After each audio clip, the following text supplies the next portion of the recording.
ব্রিজের রেলিং এর উপর আর তাকিয়ে আছি কালো ছায়ার ভিতরে জ্বলতে থাকা তারাগুলোর দিকে আর কথা বলছি আমার বোনের সাথে। আপুরে, আমিও আসছি তোর কাছে।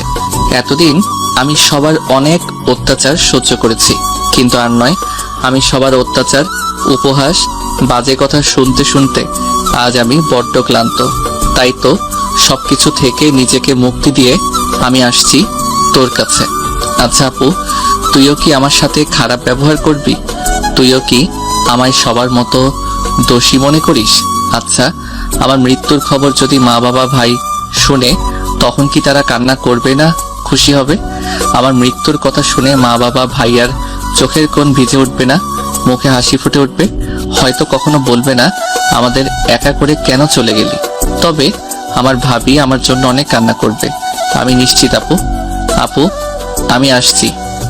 রাহুল কথাগুলো বলে ঝাঁপ দিল নদীতে আর ডুবে যেতে লাগলো নদীর অতল গভীরে। চলুন আপনাদের বলে আসি রাহুল কেন এমন একটা রাস্তা বেছে নিল 5 বছর আগে। বাবা, তোমায় কিছু কথা বলার ছিল আমার, কিন্তু বাবা আমার কথার কোনো উত্তর না দিয়ে চলে গেল। আমি কোনো উপায় না পেয়ে মায়ের সামনে গিয়ে বললাম, মা কিছু কথা বলার ছিল তোমায়। মা, আমার কিছু টাকার দরকার ছিল, কলেজের ফি আর একটা সোয়েটার কিনতে হবে, খুব ঠান্ডা পড়েছে তো। তোর এসব ঢঙের কথা শোনার মতন আমার টাইম নাই। হাসছে কলেজের টাকা নেওয়ার জন্য, পড়ালেখার বেলায় অষ্টরম্ভা আর টাকা লাগে। মা, সামনে ফাইনাল পরীক্ষা, তাই দিতে হবে। আমার কাছে টাকা নেই, যা তো আমার সামনে থেকে। নিতুকে নিয়ে স্কুলে যেতে হবে। আমি নিতুকে নিয়ে যাই মা। দরকার নেই, তোর মতন পরামুখী ছেলে শর্ত আমার সামনে থেকে। নিতু চলো।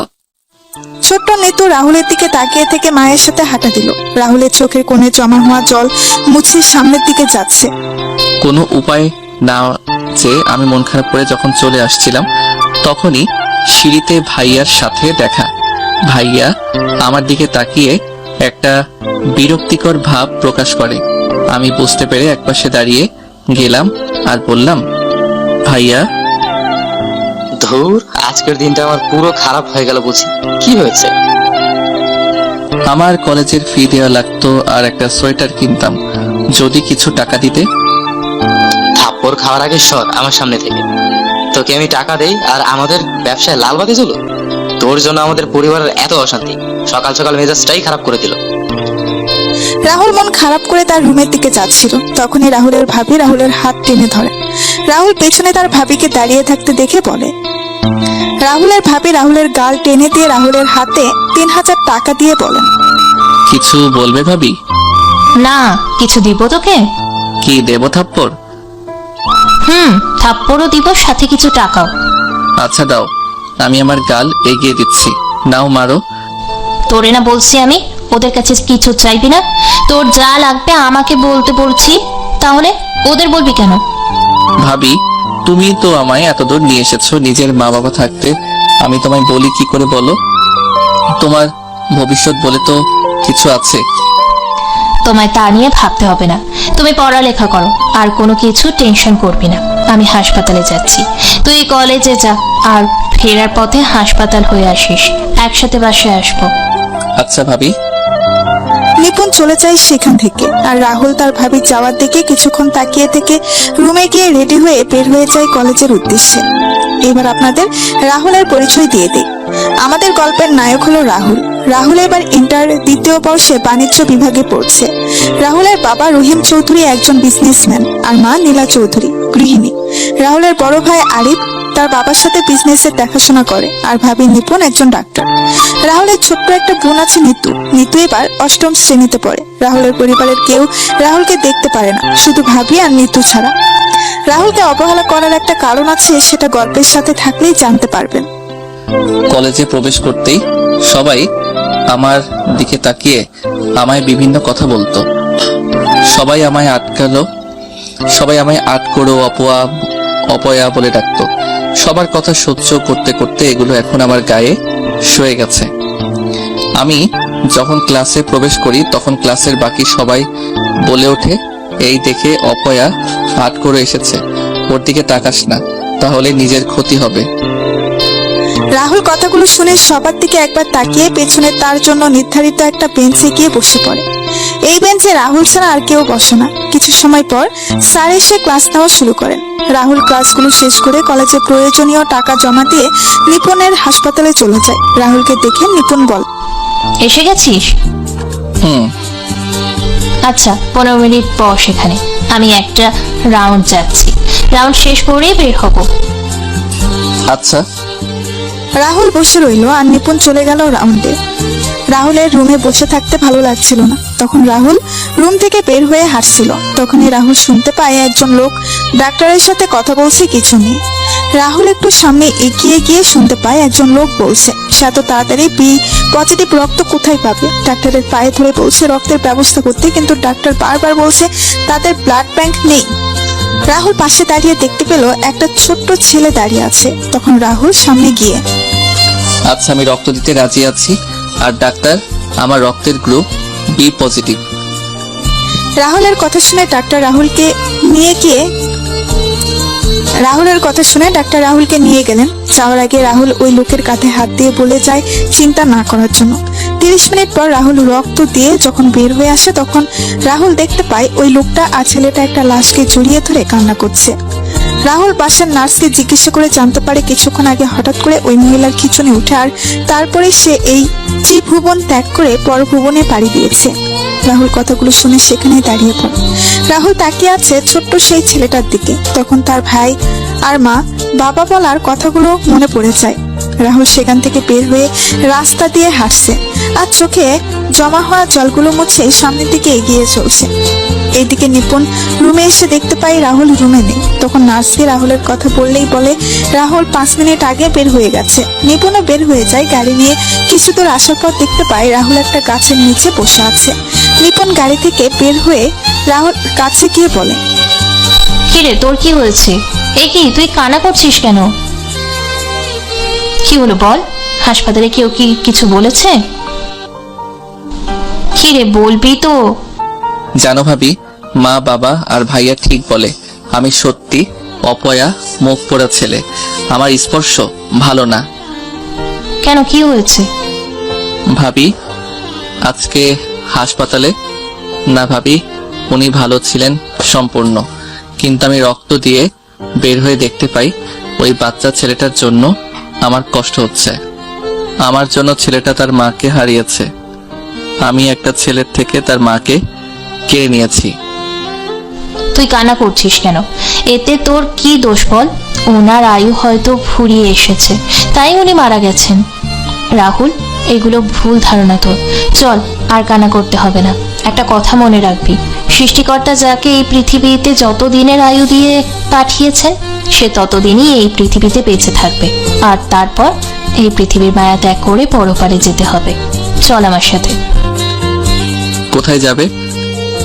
গেলেই দেখতে পাবি। রাহুলকে নিয়ে নিপুণ একটা কাপড়ের শোরুমে নিয়ে গেল। তারপর রাহুলের জন্য কিছু শীতের কাপড় কিনে নিয়ে বাসার দিকে পথ চলা শুরু করলো। রাহুল নিপুণকে এসব করার জন্য মানা করেছিল, কারণ বাসায় যখন সবাই জানতে পারবে নিপুণ এসব রাহুলকে কিনে দিয়েছে, তখন সবাই নিপুণকে কথা শোনাবে। নিপুণ রাহুলের কোনো কথা শোনেনি। কিছু সময় পর রাহুল আর নিপুণ বাসায় চলে আসে। রাহুল আর নিপুণ বাসায় ঢুকে দেখতে পায় রাহুলের মা আর নিতু রাহুলের বাবা বসে আছেন ড্রয়িং রুমে। রাহুলের হাতে ব্যাগ দেখে নিতু দৌড়ে আসে আর ব্যাগগুলো নিয়ে দেখতে লাগলো। নিতু সবকিছু দেখে বলে, ভাইয়া আমার জন্য কিছু নিয়ে আসুনি? এনেছি, এই নে চকলেটগুলো। আমার লক্ষ্মী ভাইয়া। তুই টাকা পেলি কোথায়? বুঝো না কোথায় পাবে? নিশ্চয় নিপুণের থেকে নিয়েছে। মা বাবা, রাহুল আমার কাছ থেকে টাকা চেয়ে নেয়নি, আমি রাহুলকে দিয়েছি। সে তো নিতে চায়নি, কিন্তু আমি জোর করে দিয়েছি। আর রাহুল, এখানে দাঁড়িয়ে আছিস কেন? রুমে যা তোর, আমি খাবার নিয়ে আসছি। মায়ের চেয়ে মাসির দরদ বেশি। হ্যাঁ মা, মা যদি নিজের ছেলেকে সহ্য করতে পারে না, তাহলে মাসির তো দরদ তো বেশি হবে। রাহুল চলে যায় তার রুমে আর নিপুণ চলে যায় তার রুমে। কিছুক্ষণ পর রাহুলের বাবার ফোন বেজে ওঠে। রাহুলের বাবা ফোন রিসিভ করে দাঁড়িয়ে যান আর বলেন, কি কবে এসছে তোর মেয়ে? ওপাশ থেকে কি বলছে শোনা যাচ্ছে না। রাহুলের বাবা ফোন রেখে রাহুলের মাকে বলেন, জাহিদ কল দিয়েছিল এখন। কি বললেন জাহিদ ভাই? তার মেয়েকে নিয়ে আমাদের এখানে বেড়াতে আসছে কিছুদিনের জন্য।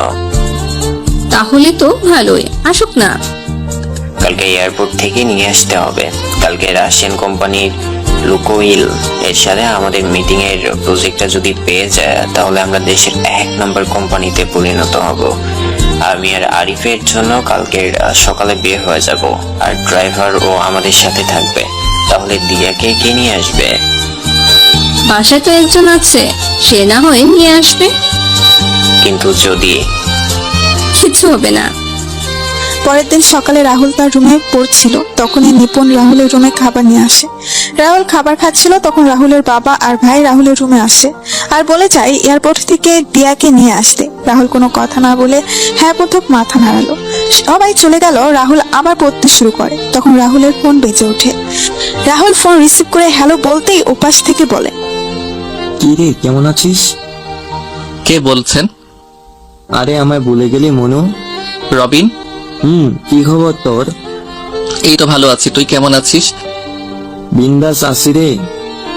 অনেকদিন পরে কথা হলো তোর সাথে। 5 বছর পর কি করছিস এখন তুই?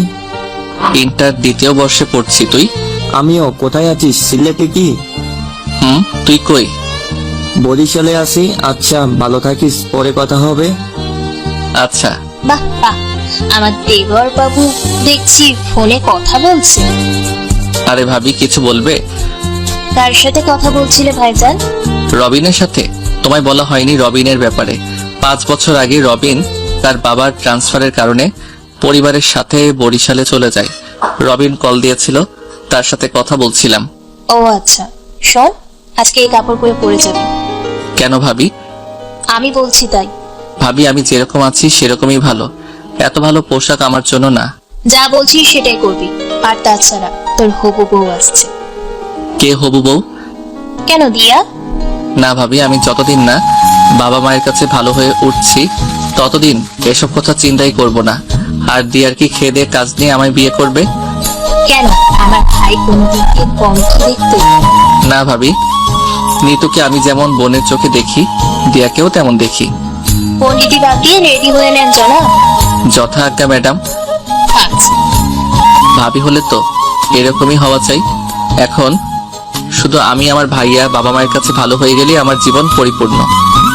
নিপুণ চলে যায়। রাহুল রেডি হয়ে নিচে আসতেই রাহুলের মায়ের সাথে দেখা হয়। তখন রাহুলের মা বলেন, এরকম সেজেগুজে কার যে বুক খালি করতে যাচ্ছে কে জানে। মা, তুমি একটু বেশি কথা বলো। একদিন দেখবে তোমার বেশি কথা বলার জন্য কিছু একটা হবে। মা, চাবিটা। ভাইয়া, এনে চাবিটা। রাহুল চাবি নিয়ে সেখান থেকে এয়ারপোর্টে চলে যায় আর গাড়ির সাথে হেলান দিয়ে অপেক্ষা করতে লাগে। কিছুক্ষণ পর একটা মেয়ে এসে রাহুলকে জড়িয়ে ধরে। রাহুল তো মেয়েটার জড়িয়ে ধরা দেখে বেশ অবাক হলো। রাহুল কোনো কথা বলছে না, পুতুলের মতো তাকিয়ে আছে। রাহুলকে ছেড়ে দিয়ে মেয়েটা বলে, বাহ, আগে থেকে তো বেশ হ্যান্ডসাম হয়ে গেছো। নতুন লুক, নতুন স্টাইল। কে আপনি? আমায় জড়িয়ে ধরলেন যে? আরে, আমায় চিনতে পারোনি? আমি দিয়া। কি? হ্যাঁ, চিনতে পারোনি? ও আচ্ছা, আপনি গাড়িতে বসুন, ব্যাগগুলো দিয়ে আমি গাড়িতে তুলে দিচ্ছি। রাহুল ব্যাগগুলো ডিকিতে রেখে এসে সামনের সিটে বসে দেখতে পায় দিয়া ও সামনের সিটে বসেছে। রাহুল কিছু না বলে গাড়ি স্টার্ট দিল। তখন দিয়া বলে, কি করছো এখন তুমি? গাড়ি চালাচ্ছি। আরে বলছি, পড়াশোনা কি করছো? এইচএসসি পরীক্ষার্থী আমি। আমিও তো। পরীক্ষার 1 মাস পরে তাহলে তুমি এখানে? আমি পরীক্ষা দিতেই সিলেটে আসছি। বুঝলাম না কিছুই। আমি সিলেটের এবিএস সরকারি কলেজে ভর্তি হয়েছি, কিন্তু ক্লাস করতাম ঢাকায়। পরীক্ষা দেওয়ার জন্য এখন আমি সিলেটে। ও আচ্ছা। তা তোমার গার্লফ্রেন্ডের কি খবর? ওই রকম প্যারা আমার নাই। আর তাছাড়া বাদ দিন। আচ্ছা, তুমি সেই কবে থেকে আমায় আপনি আপনি করেই বলছো কেন? আমরা তো সমবয়সী। মেয়েদের সাথে আপনি করে কথা বলতে আমি পছন্দ করি। বাপ্পা, তা তোমার বউকে আপনি করে বলবে নাকি? বললেও বলতে পারি। কিন্তু আমি মানবো না তো। মানে কি বলছেন আপনি? বলছি, তুমি আমায় আপনি করে বলতে পারবে না। নামুন গাড়ি থেকে। গাড়ি থেকে নামবো মানে?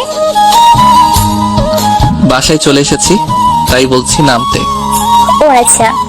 দিয়া গাড়ি থেকে নেমে বাসার ভেতর চলে যায়। রাহুল গাড়ি থেকে বাসার কাজের লোককে ব্যাগগুলো নিয়ে যেতে বলে। গাড়ি পার্ক করে ভেতরে গিয়ে তার মায়ের সামনে চাবি রেখে চলে যায় তার রুমে।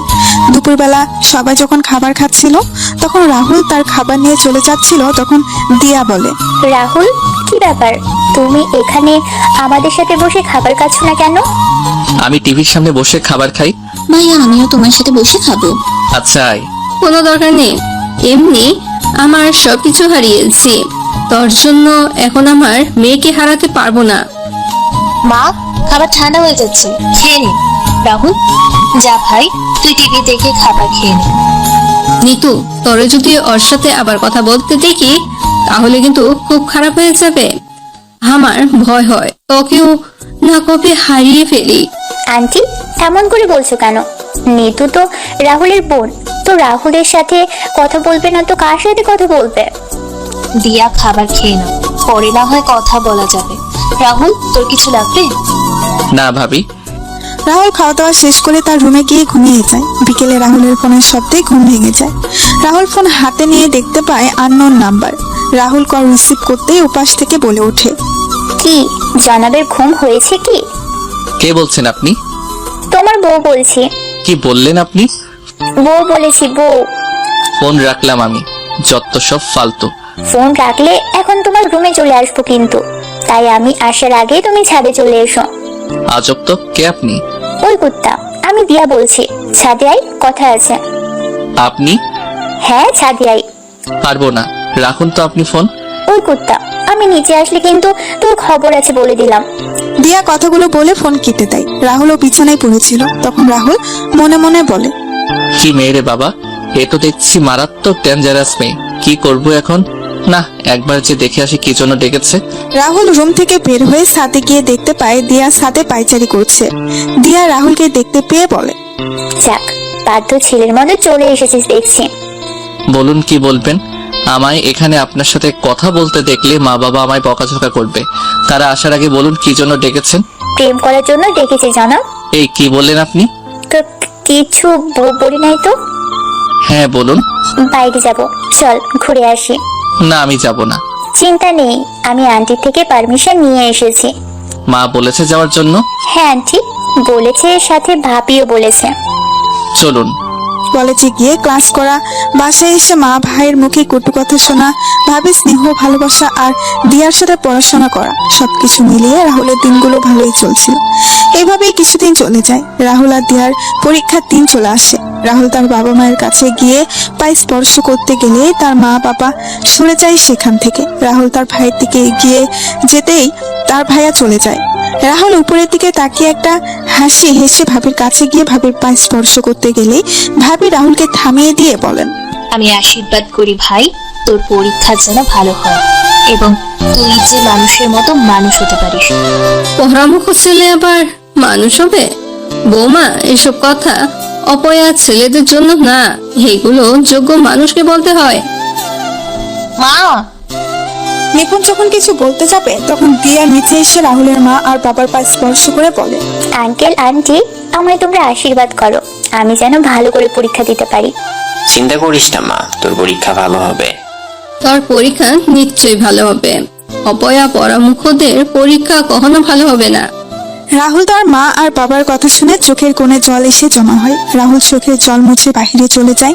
কিছুক্ষণ পর দিয়া বাহিরে চলে আসে। তারপর রাহুল একটা সিএনজি নিয়ে চলে যায় কলেজে। এভাবেই শেষ হয়ে যায় এক এক করে সকল পরীক্ষা। রাহুল পরীক্ষার হল থেকে বের হয়ে বসেছিল। তখন দিয়া এসে রাহুলকে বলে, রাহুল, আজকে বিকেলে ছাদে আসিস তো। কেন? দরকার আছে, তাই আসতে বলেছি তোকে। আচ্ছা, বাসায় চলেন এখন। রাহুল আর দিয়া বাসায় চলে আসে। বিকেলবেলা রাহুল ঘুমিয়েছিল। তখনই রাহুলের ফোন বেজে ওঠে। রাহুল ফোনের স্ক্রিনে তাকিয়ে দেখতে পায় দিয়ার নাম্বার। তখন রাহুলের মনে পড়ে দিয়া বলেছিল ছাদে যাওয়ার জন্য। রাহুল ফোন রিসিভ করে বলে ওঠে, হ্যালো। ওই হাতারাম, গরু কুত্তা শুয়োর, কি বলছিলাম মনে নেই তোর? এই তো আমি আসছি, 1 মিনিট। রুম থেকে বের হতেই সামনে ভাবিকে দেখতে পেলাম। তখন ভাবি বলে, কুত্তা হাদারা কোথায় যাচ্ছ? ছাদে নাকি? ওয়েট, তুমি জানলে কি করে? আমি একা না, পাশের ছাদে থাকা সবাই শুনেছে। বেশি বকবক না করে এখন উপরে যাও, তা না হলে আরো কি কি বলবে। যাচ্ছি। By the way, best of luck. কিন্তু কেন ভাবি? সেটা না হয় ছাদে গেলেই জানতে পারবি। রাহুল মাথা চুলকাতে চুলকাতে ছাদে চলে যায়। রাহুল ছাদে গিয়ে দেখতে পায় দিয়া রাগী চোখে ছাদের দরজার দিকে তাকিয়ে আছে। রাহুল দিয়ার এমন রাগী চেহারার দিকে তাকিয়ে ভয়ে ভয়ে দিয়ার সামনে যায়। দিয়া রাহুলকে দেখতে পেয়ে বলে ওঠে, চোখ বন্ধ কর। কেন? চোখ বন্ধ করতে বলছি না? উফ, এত কথা বলিস কেন? আচ্ছা করলাম। দিয়ার রাহুল কথা শুনে চোখ বন্ধ করে দাঁড়ায়। তখন দিয়া তার পেছন থেকে ফুল বের করে রাহুলকে চোখ খুলতে বলে। দিয়া বলা শুরু করে, আমি তোমার সঙ্গে তোমার জগতে চিরকালের জন্য থেকে যেতে চাই। আমার দুনিয়ায় শুধুমাত্র তোমারই অস্তিত্ব রয়েছে। তোমার মুখে হাসি ফোটানোর জন্য সমস্ত কিছু করতে রাজি আছি আমি। এই খোলা আকাশ, এই দিনের আলোয় আলোকিত সকলের সামনে বলতে আমার লজ্জা করছে না যে আমি তোমার ভালোবাসার জন্য উন্মাদ। I love you Rahul. দিয়া চোখ বন্ধ করে এক নিঃশ্বাসে কথাগুলো বলে রাহুলের কোনো রেসপন্স না পেয়ে অল্প কিছু সময় ধীরে ধীরে চোখ খুলে সামনের দিকে তাকায়। তখন দিয়া দেখতে পায় রাহুল সেখান থেকে সরে গিয়ে ছাদের এক পাশে দাঁড়িয়ে আছে। দিয়া সেখান থেকে উঠে রাহুলের পাশে গিয়ে বলে, কি হলো, তুমি ওখান থেকে এখানে চলে এলে যে? কোনো উত্তর দিলে না যে? দেখুন, আপনি ভুল করছেন। আপনি মনে মনে যা চিন্তা করেছেন সেটা কোনোদিনও সম্ভব না। মানে রাহুল, কি বলছো তুমি? হ্যাঁ, আমি ঠিকই বলছি। আপনার মাথায় যা ঘুরছে সেটা মাথা থেকে ঝেড়ে ফেলে দিন, এটাই ভালো হবে। রাহুল, আমি তোমায় সত্যি ভালোবাসি। তুমি কেন বুঝতে পারছো না? আমি বুঝতেও চাই না কখনো। দেখুন, আমি আমার পরিবারের কাছে একজন খারাপ ছেলে, একজন খুনি, একজন অপয়া। আমি আমার মা বাবার কাছে খারাপ হয়ে গেছি। এখন নিজেকে তাদের কাছে যোগ্য হওয়ার চেষ্টা করছি। আমি আমার মা বাবা কষ্ট পাবে এমন কোনো কাজ করব না। রাহুল, তুমি নিজেই তো বলেছো তোমার মা বাবা তোমায় দেখতে পারে না, তাহলে তুমি কেন তাদের নিয়ে ভাবছো? আমি ভাবছি কারণ তারা আমার মা বাবা। এমন মা বাবা থাকার চেয়ে না থাকাই ভালো। যে মা বাবা নিজের ছেলেকে দেখতে পারে না, নিজের ছেলের সাথে অমানুষের মতো আচরণ করে। ঠাস ঠাস, তোমার তো সাহস কম না। তুমি আমার মা বাবা নিয়ে কথা বলছো? তুমি জানো আমি এখানে দাঁড়িয়ে আছি কেন? আরে আমার মা আমাকে 10 মাস 10 দিন তার গর্ভে রেখে বড় করেছে। আরে আমি এই পৃথিবীতে এসেছি, আলো বাতাস পেয়েছি সেই মায়ের জন্য, যে মা আমায় 10 মাস 10 দিন গর্ভে ধারণ করেছিল। আর তুমি তার মৃত্যু কামনা করছো? আরে তুমি আমার বাবার মৃত্যু কামনা করছো? আমি এত বড় হয়েছি যে বাবা আমায় হাত ধরে হাঁটতে শিখিয়েছিল, আর তুমি তাদের মৃত্যু কামনা করছো। এখন হয়তো তারা কোনো ভুলে জর্জরিত, তাই আমার সাথে খারাপ ব্যবহার করছে। যে সময় বাবা মায়ের ভুল ভেঙে যাবে তখন ঠিকই আমায় বুকে টেনে নিবে, এটা আমার বিশ্বাস। আমি জানি সৃষ্টিকর্তা কাউকে নিরাশ করেন, আমাকেও করবেন না। তুমি আমার বাবার বন্ধুর মেয়ে, তুমি আমাদের অতিথি। অতিথির মতো থাকো, কোনো কথা বলবে না। আমি তোমায় আমার বোনের চোখে দেখি, আর তুমি যদি আমার বোন হয়ে থাকতে চাও তাহলে থাকো, না হলে যেতে পারো। আমার কথায় কোনো কষ্ট পেলে আমায় ক্ষমা করে দিবেন। রাহুল কথাগুলো বলে সেখান থেকে চলে যায়। আর রাহুলের মা ছাদের এক পাশে দাঁড়িয়ে ছেলের বলা কথাগুলো শুনছিলেন। রাহুলের মা সব শুনে বুঝতে পারেন তারা রাহুলের সাথে এত বাজে ব্যবহার করার পরেও রাহুলের কোনো অভিযোগ নেই তাদের প্রতি। রাহুলের মা চোখে জল মুছে নিচে নেমে আসেন। দিয়া গালে হাত দিয়ে দাঁড়িয়েছিল। পরের দিন রাহুল তার রুমে বসেছিল। তখন নিপুণ আসে রাহুলের রুমে। নিপুণ বলে, রাহুল, কি করছিস তুই? এই তো ভাবি বসে আছি, কিছু বলবে? হ্যাঁ, আমি অনেক দিনের জন্য বাসায় যাব, তুইও চল। না ভাবি, আমি বাসায় আছি, বাবার শরীর ভালো না, ভাইয়া তো অফিসে থাকে, মা পারবে না একা সবকিছু। কিন্তু ভাবি তুমি চিন্তা করো না তো, তুমি যাও বাড়ি থেকে ঘুরে আসো। তোমার এই সময়ে আঙ্কেল আর আন্টিদের সাথে থাকাই ভালো। আচ্ছা ভাই, সাবধানে থাকবি। কেউ কিছু বললে চুপ করে থাকবি না, সাথে সাথে উত্তর দিবি। ওকে ডাক্তার আফা, আছি। Bye bye. আপনার বলা হয়নি ভাবি, ভাবি কনসিভ করেছে 3 মাসের অন্তঃসত্ত্বা, তাই ভাবিকে তার বাড়িতে গিয়ে কয়েকদিন থাকতে বলেছেন তার বাবা মা। রাতের বেলা রাহুল যখন তার রুমে বসেছিল তখন রাহুলের রুমে খাবার নিয়ে কেউ প্রবেশ করে। তখন রাহুল তার রুমে বসে পরীক্ষার প্রশ্নগুলো দেখছিল। রাহুল তার রুমে কারো উপস্থিতি বুঝতে পেরে পেছন ফিরে তাকান। রাহুল দেখতে পায় তার মা খাবার হাতে রুমে দাঁড়িয়ে আছেন। রাহুল খুশি হয়ে তার মায়ের দিকে এগিয়ে গিয়ে এগুলো না। রাহুলের মা রাহুলের দিকে তাকিয়ে বুঝতে পারলেন রাহুল কেন আসলো না। রাহুলের মা বলেন, খাওয়াটা খেয়ে আমায় উদ্ধার করো নবাব সাহেব। আচ্ছা মা, রেখে যাও, আমি খেয়ে নিব। হ্যাঁ, খেয়ে নাও। রাহুলের মা চলে গেলেই রাহুল খাবার খেয়ে ঘুমিয়ে পড়ে। কয়েকদিন ধরে রাহুল একটা জিনিস লক্ষ্য করলো, রাহুলের মা রাহুলের সাথে আগের মতো খারাপ ব্যবহার করে না, আর নিতুকে রাহুলের সাথে কথা বলতে দেখেও কিছু বলে না। রাহুলও মনে মনে অনেক খুশি ছিল যে তার মা তার সাথে ভালো ব্যবহার করছে। দিয়া রাহুলকে আর ওই দিনের পর ভালোবাসার কথা বলেনি। দিয়া রাহুলের সাথে ভাই বোনের মতো ব্যবহার করে। একদিন রাহুলের মা বাবা আর ভাই নিপুণকে নিয়ে আসার জন্য নিপুণের বাসায় চলে যায়। রাহুল, দিয়া আর নিতু কথা বলতে বলতে সিঁড়ি বেয়ে নিচে নামছিল। হঠাৎ করে নিতু পা পিছলিয়ে পড়ে যায়। সাথে সাথে নিতুর মাথা ফেটে রক্ত বের হয় আর অজ্ঞান হয়ে যায়। রাহুল আর দিয়া নিতুকে তুলে নিয়ে নিতুর রুমে নিয়ে যায়। রাহুল নিতুর মাথার রক্ত মুছে দিচ্ছে আর বলছে, বোন, এই বোন চোখ খুলো না। এই বোন কথা বল। দিয়া নিতুর জ্ঞান ফিরছে না কেন? আমিও বুঝতে পারছি না, পানি দিয়েছি তো। এদিকে রাহুলের মা বাবা, ভাই ভাবি বাসায় এসে কাউকে দেখতে না পেয়ে হঠাৎ করে নিতুর রুম থেকে রাহুলের কণ্ঠ শুনতে পায়। সবাই নিতুর রুমে গিয়ে দেখতে পান রাহুল নিতুর মাথায় ব্যান্ডেজ করে দিচ্ছে আর দিয়া নিতুর চোখে মুখে জল দিচ্ছে। রাহুলের মা নিতুর কাছে গিয়ে নিতুর মাথায় হাত বুলিয়ে দিয়ে আতঙ্কগ্রস্ত কণ্ঠে বলেন, কি হয়েছে নিতুর, আর মাথায় ব্যান্ডেজ কেন? আসলে মা, আমরা কথা বলতে বলতে সিঁড়ি বেয়ে নিচে নামছিলাম, তখন হঠাৎ করে নিতু পা পিছলিয়ে পড়ে যায়। চিন্তা করো না মা, আমি ব্যান্ডেজ করে দিয়েছি, এক্ষুনি জ্ঞান ফিরে আসবে। কি গো, ডাক্তারকে কল দিয়েছিলে? হ্যাঁ, ডক্টর বলেছে আসতে। নিতু, নিতু, মা কথা বল। আমি যে কেন তোকে বাসায় একা রেখে গেলাম, আমি তো ভুলে গিয়েছিলাম। একটা অপয়া অলক্ষণের ছেলে রয়েছে এ বাড়িতে। আসলে মা, ঠাস, আর কয়জন খাবি তুই রাক্ষস?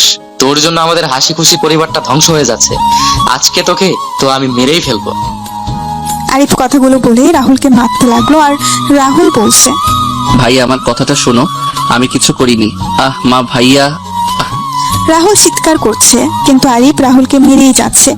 নিপুণ সবকিছু দেখছিল। তখন নিপুণ আরিফকে ধাক্কা দিয়ে সরিয়ে বলে ওঠে, রাহুলকে কেন মারছো একা? দিয়াও তো সাথে ছিল তাহলে? কি বলছো কি বৌমা? নিপুণ, মাথা ঠিক আছে তোমার? আমার মাথা ঠিক আছে, কিন্তু তোমাদের মাথা ঠিক নেই। রাহুল আর দিয়া তো বাসায় ছিল, আর ওরা তো বলেছিল কথা বলতে বলতে নিচে নামছিল। তাহলে রাহুলের দোষ কোথায় এখানে? আর এখানে যদি রাহুলের দোষ থাকে তাহলে দিয়ারও দোষ থাকার কথা। আরিফ, শান্ত হয়ে সরে আয় তুই। এই তো ডক্টর এসেছে। তারপর ডাক্তার এসে নিতুকে দেখে একটা ইনজেকশন দিয়ে কিছু মেডিসিন দিয়ে চলে যায় আর বলে যায় কিছু সময় পর নিতুর জ্ঞান ফিরে আসবে। ডাক্তার চলে যায় আর নিপুণ রাহুলকে নিয়ে সেখান থেকে চলে যায়। আচ্ছা, কি হয়েছিল বলো তো আমায় রাহুল? আমরা কথা বলতে বলতে আসছিলাম, আমি পিছনে আর দিয়া নিতু সামনে। হঠাৎ করে দিয়া চিৎকার দিল আর আমি সামনে তাকিয়ে দেখতে পেলাম নিতু সিঁড়ি থেকে গড়িয়ে পড়ছে। বুঝতে পারছি। আচ্ছা, রুমে গিয়ে রেস্ট নে আর একটা ব্যথার মেডিসিন খেয়ে নিস। আচ্ছা ভাবি।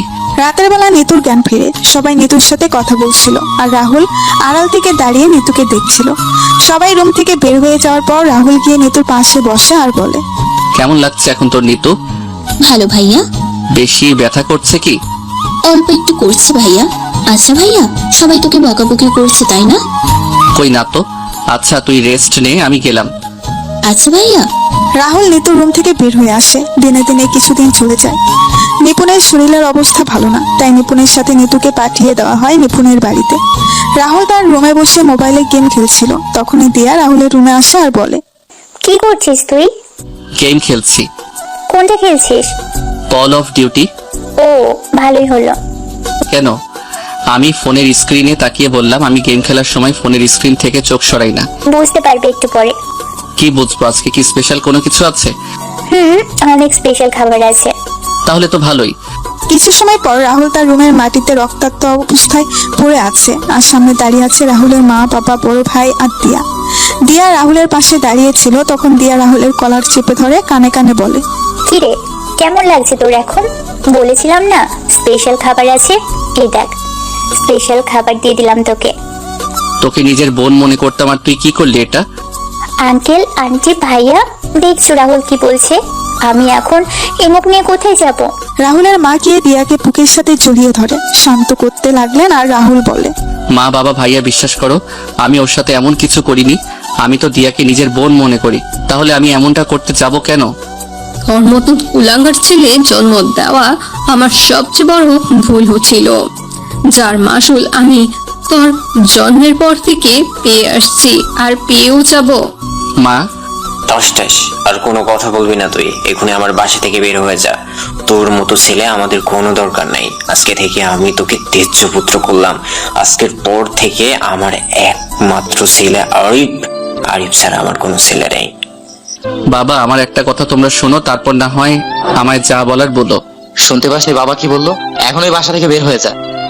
মাটি থেকে কোনো রকমে উঠে আমি মায়ের পায়ের কাছে গিয়ে মায়ের পা জড়িয়ে ধরে বললাম, মা তুমি বিশ্বাস করো আমি এমন একটা কাজ করব। আমি এতদিন তোমাদের সাথেই ছিলাম, তোমাদের আদর্শে বড় হয়েছি। মা বিশ্বাস করো আমি এমন কাজ করি না। হারিফ, এই ধর্ষণকারীকে আমার পা থেকে নিয়ে যা।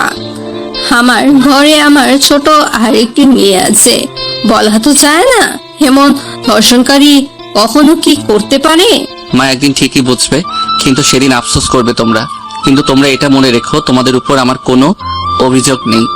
দিয়া, সৃষ্টিকর্তা নামে কেউ একজন উপরে আছেন, সবাইকে মিথ্যা বললেও তাকে কেউ মিথ্যা বলতে পারে না। যে যার যার পাপের শাস্তি এই পৃথিবীতে পাবে, এটাই কিন্তু বিধির বিধান। আরিফ নিয়ে যায় এই কুলাঙ্গারকে। রাহুলের মায়ের কথা শুনে রাহুলের বড় ভাই রাহুলকে টেনে হিঁচড়ে বাসা থেকে বের করে গেটের বাইরে বের করে দিল। রাহুল তার ভাইয়ের পা জড়িয়ে ধরেছিল, কিন্তু আরিফ রাহুলকে লাথি দিয়ে ফেলে বলে, এই বাড়ির ধারের কাছেও যেন তোকে না দেখি। রাহুল মাথা নিচু করে কান্না করছে। রাহুলের হাত পা ফেটে মাথা থেকে রক্ত পড়ছে। রাহুল কি করবে বুঝতে পারছে না। কোনো উপায় না পেয়ে রাহুল একটা ব্রিজের সামনে এসে দাঁড়ায় আর আকাশের অন্ধকারাচ্ছন্ন তারাদের দিকে তাকিয়ে আছে।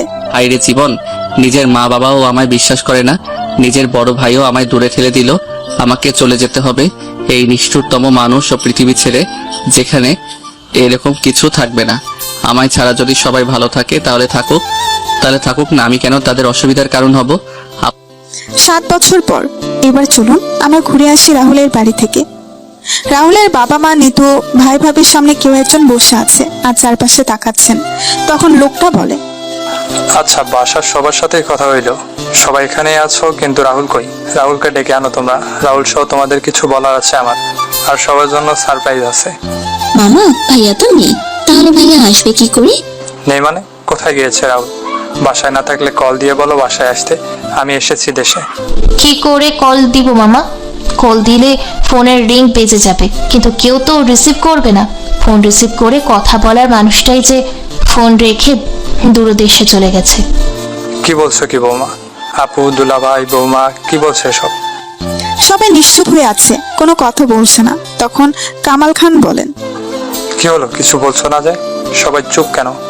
মামা, আসলে রাহুল আর আমাদের মাঝে বেঁচে নেই। রাহুল মারা গেছে, আজকে 7 বছর হলো। মারা গেছে মানে? আমায় তো কিছু বলোনি তোমরা। নিপুণ, কি হয়েছিল রাহুলের? আসলে মামা, আমি তখন আমার বাবার বাসায় ছিলাম, তারপর ফোন পেয়ে এখানে আসি। আর এখানে এসে জানতে পারি হঠাৎ একদিন পুলিশ একটি অর্ধগলিত লাশ নিয়ে বাড়িতে আসে আর বলে লাশের সাথে মানি ব্যাগ থেকে একটা আইডি কার্ড পেয়েছে, যার নাম রাহুল। একদিন দিয়ে ভালোই হয়েছে, রাহুল মারা গেছে, না হলে আরো কষ্ট পেয়ে মরতে হতো। ছেলেটা তার জীবনে যে অবহেলা পেয়েছে, বেঁচে থাকলে হয়তো আরো অবহেলা কষ্ট পেতে হতো। কষ্ট পেয়ে মরতে হলো মানে? মামা, বড় অপুর মৃত্যুর জন্য সবাই রাহুলকে অপমান করত, মারধর করত। আমার শ্বশুর শাশুড়ি তো তার ছেলেকে অপয়া, মুখ পোড়া, আরো কত কিছু বলে অপমান করত। আর আমার স্বামী তো উঠতে বসতে রাহুলকে মারধর করত। আমি এদের না দেখলে বিশ্বাস করতে পারতাম না একজন বাবা মা ভাই কতটা অমানুষ হতে পারে। নিপার মৃত্যু হয়েছে মানে? আপু, দুলাভাই, তোমার নিপার লাশ পেয়েছো কি কখনো? মেয়ের লাশ পাবো কি করে বল? মেয়ের লাশটা যে নদীর স্রোতের সাথে ভেসে গেছে। ওই দিন যদি ওই মুখ পোড়া ছেলেটার সাথে না যেত, তাহলে হয়তো আমার বড় মেয়েটাকে হারাতে হতো না। আচ্ছা, নিপা, নিপা, ভিতরে আয় তোরা। কামাল খানের মুখে নিপা নাম শুনে সবাই বেশ অবাক হয়ে যায়। সবাই কামাল খানের দিকে এবং সদর দরজার দিকে তাকাচ্ছে। কিছু সময় পর সবাই দেখতে পায় নিপা চোখের জল মুছতে মুছতে তার মামি ও কয়েকজন ভেতরে প্রবেশ করে। নিপা চোখের জল মুছে তার মামার সামনে এসে দাঁড়ায়। তখন রাহুলের মা বলেন, ভাই, এই তো আমাদের নিপা। হ্যাঁ, আমাদের নিপা। মারে তুই বেঁচে আছিস? কথাটা বলে রাহুলের মা বাবা যখন নিপার সামনে এসে নিপাকে জড়িয়ে ধরবে, তখন নিপা তাদের হাতের ইশারায় থামিয়ে দিয়ে বলে, কে আপনারা? আমি আপনাদের চিনি না। মামা চলো এখান থেকে। মা তুই কি বলছিস এসব? আমরা তোর বাবা মা, আমাদের চিনতে পারছিস না তুই? কোনো খুনিদের সাথে আমার কোনো সম্পর্ক নেই।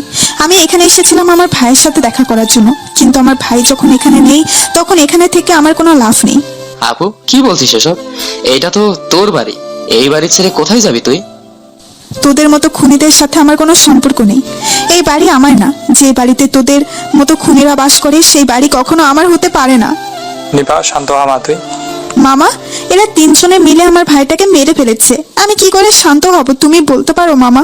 যে ভাইয়ের কারণে আমি এখনো এই পৃথিবীতে বেঁচে আছি, আজ সেই ভাই এই পৃথিবীতে বেঁচে নেই। আমি সবাইকে বলেছিলাম রাহুলের কথাগুলো শোনার জন্য, কিন্তু রাহুলের কথাগুলো শোনেনি। উল্টো রাহুলকে অপমান করতো এরা। ছেলেটাকে বিনা দোষে ছোটবেলা থেকে অবহেলা অপমান করে এসেছে সবাই। একটা বাইরের মেয়ের কথা শুনে রাহুলকে আঘাত করে রক্তাক্ত অবস্থায় বাসা থেকে বের করে দিয়েছে এরা। তুমি কে? আপু, আমি আপনার ছোট ভাই আরিফের স্ত্রী। সত্যি একজন মা যে এত পাষাণ হতে পারে, সেটা আমি তোমায় না দেখলে বুঝতেই পারতাম না। যে ছেলেটাকে 10 মাস 10 দিন নিজের শরীরে বহন করলাম, সেই ছেলের সাথে অমানুষের মতো ব্যবহার করলে তুমি। ছি মা, ছি। রাহুলের মা বাবা মাথা নিচু করে বসে আছেন, কোনো কথা বলছেন না। নিপা আবার বলে ওঠে, মামা তুমি এখানে থাকবে এখনো? আমি গেলাম, তুমি আসো। মা তুই আমাদের ছেড়ে যাস না। তোকে এতদিন পরে ফিরে পেয়েছি, তোকে আর হারাতে দিব না। আমাকে এখানে রাখতে হলে আমার ভাইকে ফিরিয়ে আনতে হবে আপনার। পারবেন আনতে আপনি? জানি পারবেন না, তাই আমাকে আটকে রাখার কোনো বৃথা চেষ্টা করবেন না আপনি। আসি আমি। নিপা বের হয়ে চলে যায় বাসা থেকে। রাহুলের মা বসে পড়েন মাটিতে আর কান্না করতে থাকেন। কিছু সময় পর কামাল খান সবাইকে নিয়ে বাসায় ফিরে আসেন। রাতের বেলা নিপা বেলকনিতে রাহুলের ছোট্টবেলার ছবির দিকে তাকিয়ে আছে আর বলছে, আমাকে একা করে চলে গেলি ভাই। রাহুল, তুই না ছোটবেলায় আমায় বলতি। ও, তুই তোর হাতের মুঠোয় আমার একটা আঙুল ধরে আমায় পৃথিবী ঘুরিয়ে দেখাবি? ভাই, তুই আমায় একা রেখে চলে গেলে পৃথিবী ছেড়ে। আমি তোর জন্য কিছুই করতে পারিনি রে, বড় বোন হয়ে। কিন্তু তুই ছোট ভাই হয়ে আমার জন্য অনেক কিছু করেছিস। ভাই আয় না তুই ফিরে, আমি যে তোকে খুব মিস করছি রে ভাই। এদিকে রিমি তার বান্ধবী জয়ীকে বলছে, কি ব্যাপার, কয়েকদিন যাবত ওই ছেলেটাকে কলেজে দেখতে পাচ্ছি না কেন? কার কথা বলছিস? আরে ওই যে একটা ছেলে খাবার ডেলিভারি দিয়ে যায় আমাদের বাসায় এসে। হঠাৎ করে ছেলেটার খোঁজ নিচ্ছিস কেন? প্রয়োজন তো আছেই। এদিকে রবিন ঘুম থেকে উঠে বলছে, রাজ, এই রাজ, আর কত ঘুমাবি? ওঠে এবার। হ্যাঁ বল। ওঠে তাড়াতাড়ি, 9:30 বাজে। আজকে স্যার বলেছিল 10টার আগে অফিসে গিয়ে তার সাথে কাজে যাওয়ার আগে দেখা করার জন্য। হ্যাঁ উঠছি। ওই শাল্লা পইরারে যদি পাইতাম তাহলে।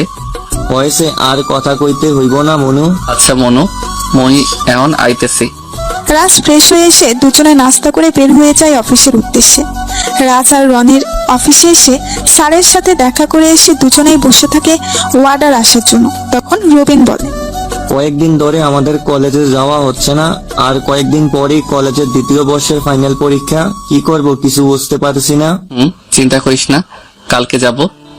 যত তাড়াতাড়ি সম্ভব নোট সংগ্রহ করে পড়া শুরু করে দিতে হবে রে। হ্যাঁ রে বল্টু। ডং করবি না শালা। আচ্ছা, আমার ভুল হয়েছে। আচ্ছা, তোকে দেখছি ওই সবুজ বাগানের রাস্তা ধরে 3তলার বাসায় ডেলিভারি দিতে দেখা যায়। কাহিনী কি বলতো? বন্ধু, কি আর কমু ক। বল কি হয়েছে? ভাই আর বলিস না, এক বদমেজাজি মেয়ে খাবার অর্ডার করে আর অফিসে ফোন দিয়ে বলে আমাকে খাবার ডেলিভারি করার জন্য। কেন? ভাই সে অনেক কথা রে। আজকে শুক্রবার, তেমন কাজ নেই, বল কি কাহিনী। মনে পড়ে তোর, 1 মাস আগে আমরা একটা রাস্তা দিয়ে আসছিলাম, তখন কয়েকটা মেয়ে বসেছিল আর আমাদের নিয়ে হাসাহাসি করে কথা বলছিল। তখন তুই আমি রেগে মেয়েদেরকে বিভিন্ন কথা বলি, তখন একটা মেয়ের সাথে ঝগড়া করি। হ্যাঁ মনে আছে তো। আচ্ছা একটু ক্লিয়ার করে বলতো মামা আমায় সবকিছু। রাজ বলে, শোন তাহলে। 1 মাস আগে। এই বদমেজাজি কথাটা কে বলেছে? কেন বলতে বলেছি তোদের? রবিন চল তো, এখানে থেকে কোনো লাভ নেই। ওই আমার কথার উত্তর না দিয়ে এখান থেকে তোরা যেতে পারবি না। শুধু শুধু ঝামেলা করেছেন কেন বলুন তো? ঝামেলা কি আমি করছি? রবিন চল তো, এই বেয়াদব বদমেজাজি মেয়ের সাথে কথা বলে লাভ নাই। এই ধুর যা। রাজ আর রনির সেখান থেকে চলে আসে। পরের দিন সকালে রাজ কলেজ থেকে ফিরে কাজে লেগে যায়। তখন একটা খাবারের অর্ডার আসে। রাজ খাবারের অর্ডার নিয়ে চলে যায় ডেলিভারি দিতে। রাজ একটা বাসার সামনে এসে বেল দিল। কিছু সময় পর কেউ একজন দরজা খুলে দিল। রাজ তার ব্যাগ থেকে খাবার বের করতে করতে বলল, স্যার এই নিন আপনার অর্ডার করা খাবার। চোখে কি মাথা খেয়েছেন? বদমেজাজি, সরি কিন্তু এখানে তো আরমান শিকদারের নাম লেখা। উনি আমার বাবা। আচ্ছা খাবারগুলো দে। এই নেন। কিছু সময় পর রাজ টাকা নিয়ে সেখান থেকে চলে আসে। পরের দিন সকালে রাজকে তার অফিস থেকে কল দিয়ে বলে তাকে একটা অর্ডার দেওয়া হয়েছে এবং মোবাইল নাম্বার ও ঠিকানা বলে দেওয়া হয়। রাজ খাবার পিক করে অফিস থেকে দেওয়া ঠিকানায় চলে যায়। রাজ সেখানে গিয়ে দেখতে পায় একটা নির্জন রাস্তা, কেউ নেই। রাজ তখন ফোন বের করে ওই মোবাইল নাম্বারে কল দিল। হ্যালো। কে বলছেন? হ্যালো ম্যাম, আপনার একটা খাবারের অর্ডার ছিল। আমি খাবার নিয়ে আপনার দেওয়ার ঠিকানায় চলে এসেছি। ও, আমি তো ওই জায়গা থেকে চলে এসেছি। আচ্ছা আপনি এক কাজ করুন, আমি হাতিমবাগ পয়েন্টে আছি, আপনি এখানে চলে আসুন। আচ্ছা। কিছু সময় পর রাজ হাতিমবাগ পয়েন্টে গিয়ে ওই নাম্বারে কল দিল। কল দেওয়ার কিছু সময় পর একজন মেয়ে আসে খাবার নেওয়ার জন্য। রাজ মেয়েটার হাতে খাবার নিয়ে বলে, ম্যাম এই নিন আপনার খাবার। ম্যাম বিলটা। এ কি, আমি কি ঠান্ডা খাবার খাবো নাকি? ম্যাম আমি গরম গরম খাবার নিয়ে বের হয়েছিলাম, কিন্তু সবুজবাগ থেকে এখানে আসতে আসতে খাবার ঠান্ডা হয়ে গেছে। আপনার বিল হয়েছে 560 টাকা। 560 টাকা মানে? আমার ফোন বের করে ম্যামকে দেখিয়ে বললাম, এই দেখুন ম্যাম, খাবারের দাম 480 টাকা আর ডেলিভারি চার্জ 80 টাকা। একে তো ঠান্ডা খাবার দিচ্ছিস, তার উপর বলছিস 560 টাকা। আমি 500 টাকা দিচ্ছি, এগুলো নিয়ে যা। ম্যাম আমি তো আপনার থেকে বেশি টাকা নিচ্ছি না, আমার ফোনের অ্যাপে যা এসেছে আমি সেটাই নিচ্ছি আপনার থেকে।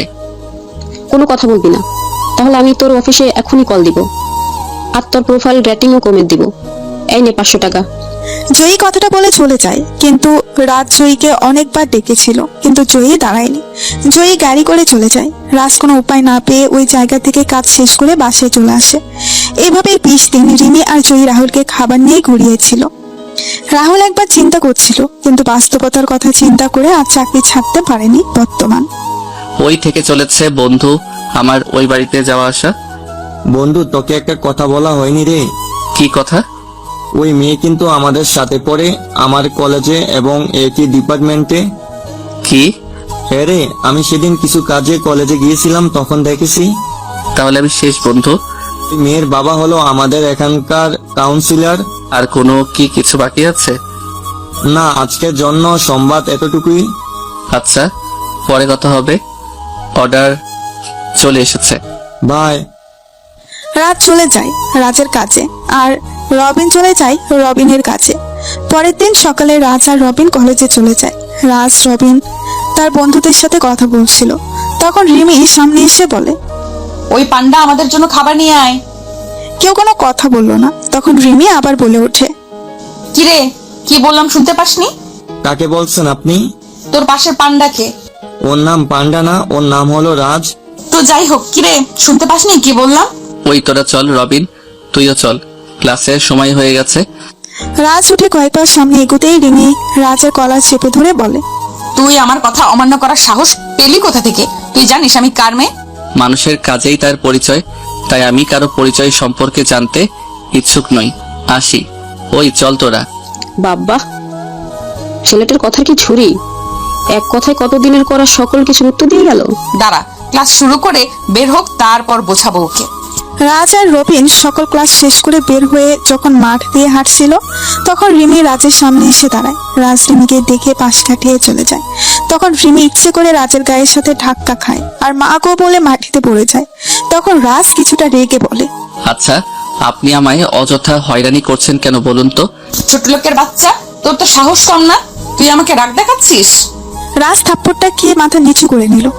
তখন রিমি আবার বলে উঠল, তুই আমার সম্পর্কে না জেনে আমার সাথে বেয়াদবি করেছিস।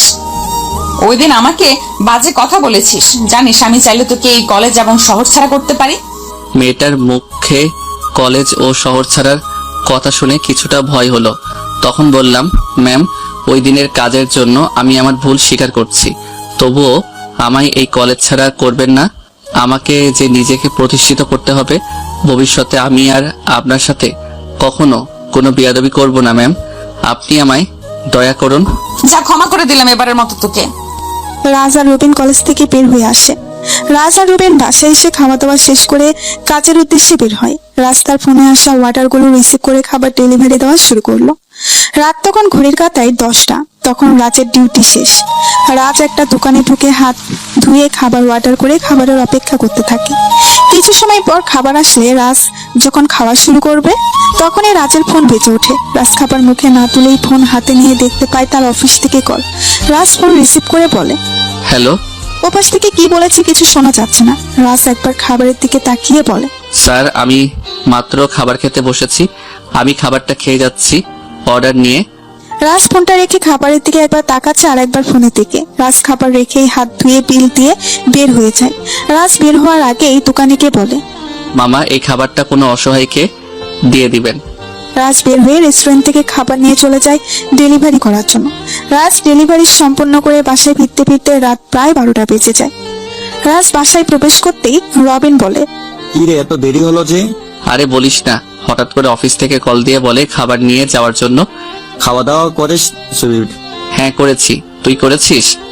রবিন কোনো কথা না বলে চলে যায় সেখান থেকে। রাজ বাথরুমে গিয়ে ফ্রেশ হয়ে বের হতেই দেখতে পায় রবিন খাবার হাতে দাঁড়িয়ে আছে। তখন রাজ বলে, খাবার খাসনি তুই এখনো? কথা না বলে খেয়ে নেই। আমি তোকে ভালো করে চিনি, সো আমার সাথে মিথ্যা বলে লাভ নেই। আচ্ছা বাদ দে, আমি খাইয়ে দিচ্ছি। রবিন কথাটা বলে রাজকে বিছানায় বসিয়ে খাবার খাইয়ে দিতে লাগলো। রাজ খাবার খাচ্ছে আর কান্না করছে। তখন রবিন বলে, কান্না করছিস কেন? তুই না থাকলে আমার কি হতো বল?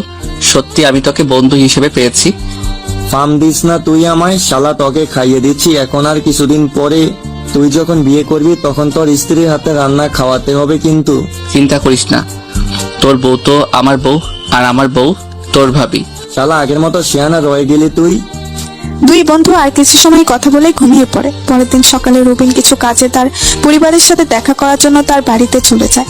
আর রাজ দাঁড়িয়ে আছে গাড়ির জন্য। রাজ একবার রাস্তার দিকে আর একবার আকাশের দিকে তাকিয়ে বলছে, দূর, ছাতাটা নিয়ে আসলাম। এই বৃষ্টি মৌসুমে কখন যে বৃষ্টি কোন দিক হতে এসে আক্রমণ করবে বলা যায় না। ইস, এখন যদি শীতকাল হতো তাহলে কতই না ভালো হতো। ওই, এটা কি করলি তুই?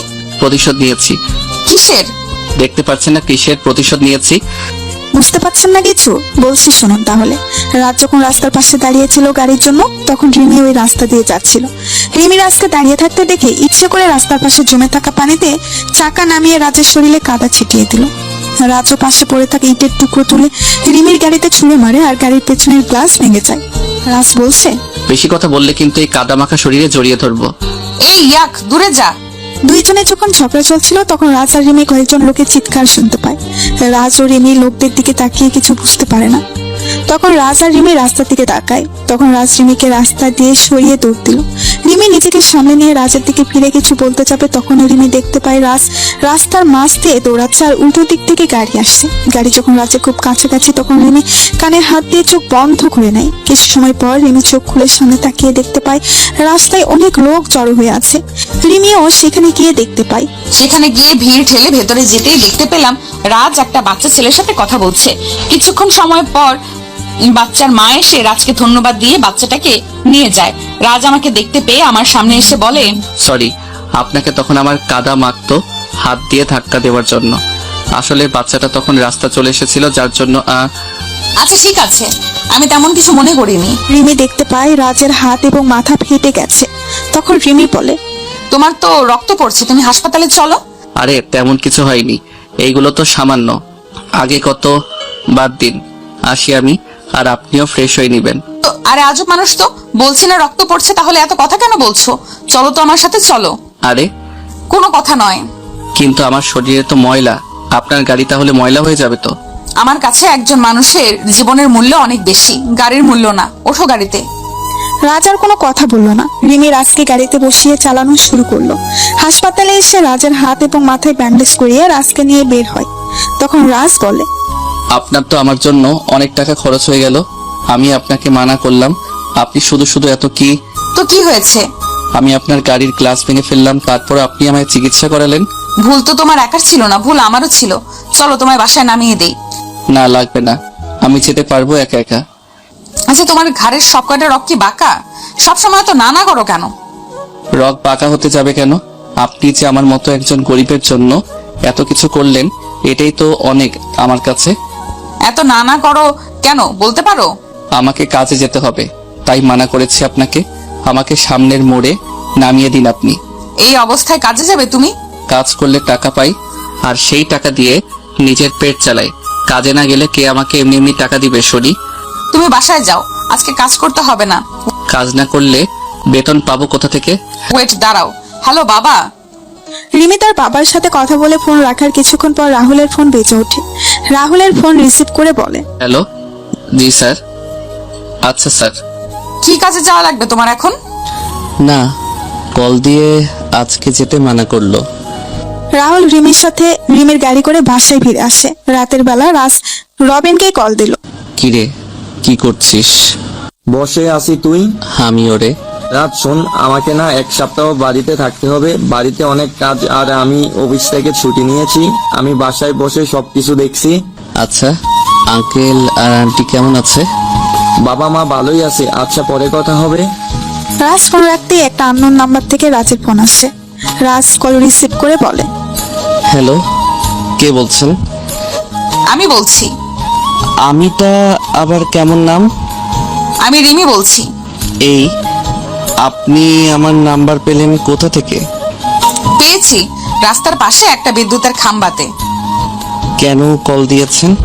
প্রেম করার জন্য। কি? এত কথা বলিস কেন? মেডিসিন খেয়েছিস? না, খাইনি। কেন? পড়া শেষ করে খেয়ে নিব। এখন রাত 12টা বাজে, এখনো খাবার খাসনি? পড়ছিস? এখন খাবো। আচ্ছা, খাবার খেয়ে নে তাহলে। রিমি কথাটা বলে ফোন রেখে দিল। রাজ খাবার খেয়ে ঘুমিয়ে পড়ে। এদিকে কেউ বলছে, কি বলছিস কি তুই? ফোনের উপাস থেকে কি বলছে সেটা শোনা যাচ্ছে না। তখন জিপি বলে, বাহ, তাহলে তো ভালোই হয়েছে। এবার ওই রহিম চৌধুরীর পরিবারের সব কটাকে একসাথে যন্ত্রণা দিয়ে মারবো। এতদিন পারিনি, কিন্তু এখন শেষ করব। ছোটটাকে তো অনেক আগেই ওর পরিবার থেকে সরিয়ে দিয়েছি, এবার ওদের পাল্লা। এবার আমার মাস্টার রানীকে ফিরিয়ে আনতে হবে। জিপি ফোনটা কেটে তার ফোনের সেভ করা নাম্বারে কল দিল। কল রিসিভ হতেই জিপি বলে, রানীমা, এবার তোকে তো ফিরতে হবে, খেলা শুরু করতে হবে তোকে। রহিমের বড় মেয়ে ফিরে এসেছে, এবার বড় মেয়ের সাথে সব কটাকে কষ্টতে মারতে হবে। ফোনের উপাস থেকে কি বলছে কিচ্ছু শোনা যাচ্ছে না। তখন জিপি বলছে, চিন্তা নেই, 2 মাস পরেই খেলা শুরু হবে। এবার তাহলে তুই তোর খেলা শুরু করে দে আরিফের সাথে ওইখানে বসে। জিপি ফোন রেখে হাসতে হাসতে ঘুমিয়ে পড়ে। পরের দিন সকালে রাজ রেডি হয়ে কলেজের দিকে হাঁটা দিল। কিছু দূর আসতেই দেখতে পায় রিমি গাড়ির সাথে হেলান দিয়ে দাঁড়িয়ে আছে। রাজ হেঁটে রিমির পাশ দিয়ে চলে যাচ্ছিল। তখনই রিমি রাজের সামনে গিয়ে বলে, গাড়িতে ওঠো। কেন? আমি হেঁটে যেতে পারবো। বললাম না গাড়িতে উঠতে? তাহলে এত কথা বলছিস কেন তুই? আচ্ছা, আপনি এমন করছেন কেন বলুন তো? আমায় আর কত দয়া করবেন বলুন? আমার মন বলেছে তাই করছি। ওঠ বলছি। আচ্ছা, আমি গরিব বলে কি আপনি আমায় দয়া করছেন? কি বললি তুই? রাজের কলার ধরে। আরে ছাড়ুন, কি করছেন কি? তাহলে গাড়িতে গিয়ে বস এক্ষুনি। রাজ আর কোনো কথা না বলে গাড়িতে গিয়ে বসে। রিমি গাড়ি চালানো শুরু করে। কলেজের ভেতরে এসে গাড়ি থামতে রাজ গাড়ি থেকে নেমে তার বন্ধুদের সাথে গিয়ে কথা বলা শুরু করে। রিমি গাড়ি থেকে নেমে তার বান্ধবীদের কাছে চলে যায়। তখন জয়ী বলে, কিরে, আজকে রাজাকে নিয়ে এসেছিস যে? নিয়ে এলাম। কাহিনী কি বলতো? কাহিনী কিছুই না, রাস্তায় পেলাম তাই সাথে করে নিয়ে এলাম এমনিতেই। ও আচ্ছা। কিছু সময় পর সবাই ক্লাসে চলে যায়। ক্লাস শেষ করে রাজ তার বন্ধুদের সাথে কথা বলছিল। তখনই রাজ একটা মেয়ের চিৎকার শুনতে পায়। রাজ সহ সবাই তাকিয়ে দেখতে পায় কয়েকজন ছেলে মিলে একটা মেয়েকে জোর করে টেনে নিয়ে যাচ্ছে। রাজ এটা দেখে কিছু সময় চুপ থেকে দাঁড়িয়ে ওইদিকে হাঁটা দিল। রাজের বন্ধুরা রাজকে নিষেধ করেছিল, কিন্তু রাজ শোনেনি। রাজের পেছন পেছন রিমি, জয়ী ও তার বন্ধুরা আসে। রাজ ছেলেগুলোর সামনে গিয়ে বলে, কি সমস্যা ভাই? তোমরা মেয়েটাকে এভাবে নিয়ে যাচ্ছ কেন? সেটা কি তোকে বলতে হবে? অবশ্যই, একটা মেয়েকে জোর করে নিয়ে যাচ্ছেন আর মেয়েটা চিৎকার করছে। ও আমার গার্লফ্রেন্ড। আপু, উনি কি তোমার বিএফ হয়? না ভাইয়া, আমি এনাকে চিনি না। উনি আমায় ক্লাস থেকে জোর করে কোনো কথা না বলে নিয়ে যাচ্ছে। ভাইজান, ছেড়ে দিন এই আপুকে। তুই জানিস আমি কে? তুই জানিস আমার পরিচয় কি? পরিচয় নিয়ে তুই পানি খা। আপু তুমি যাও। আমি হলাম বাংলাদেশের বিজনেসম্যান জাহিদ পারভেজের একমাত্র ছেলে সাইদ। এই মেয়ে তো আমি নিয়েই যাব। সাইদের কথা শুনে রাহুলের চেহারায় একটা হিংস্র রূপ ফুটে ওঠে। রাজের কপালে রগগুলো ফুলতে লাগলো। সেটা খেয়াল কেউ না করলেও রিমি খেয়াল করে। তখন রাজ বলে, এই ভাই এত ঝামেলা করছেন কেন বলুন তো? ঝামেলা তো এখনো করিনি, তুই চলে যা এখান থেকে, তাহলে কোনো ঝামেলা না। সাইদ যখনই নিতুর হাত ধরতে যাবে তখনই নিতু রাজের পেছনে এসে রাজের বাম হাত চেপে ধরে বলে, ভাইয়া আমায় বাঁচান আপনি, এই মানুষটা আমায় মেরে ফেলবে। এই ছেলে কি করবে জানিস আমার পাওয়ার কি?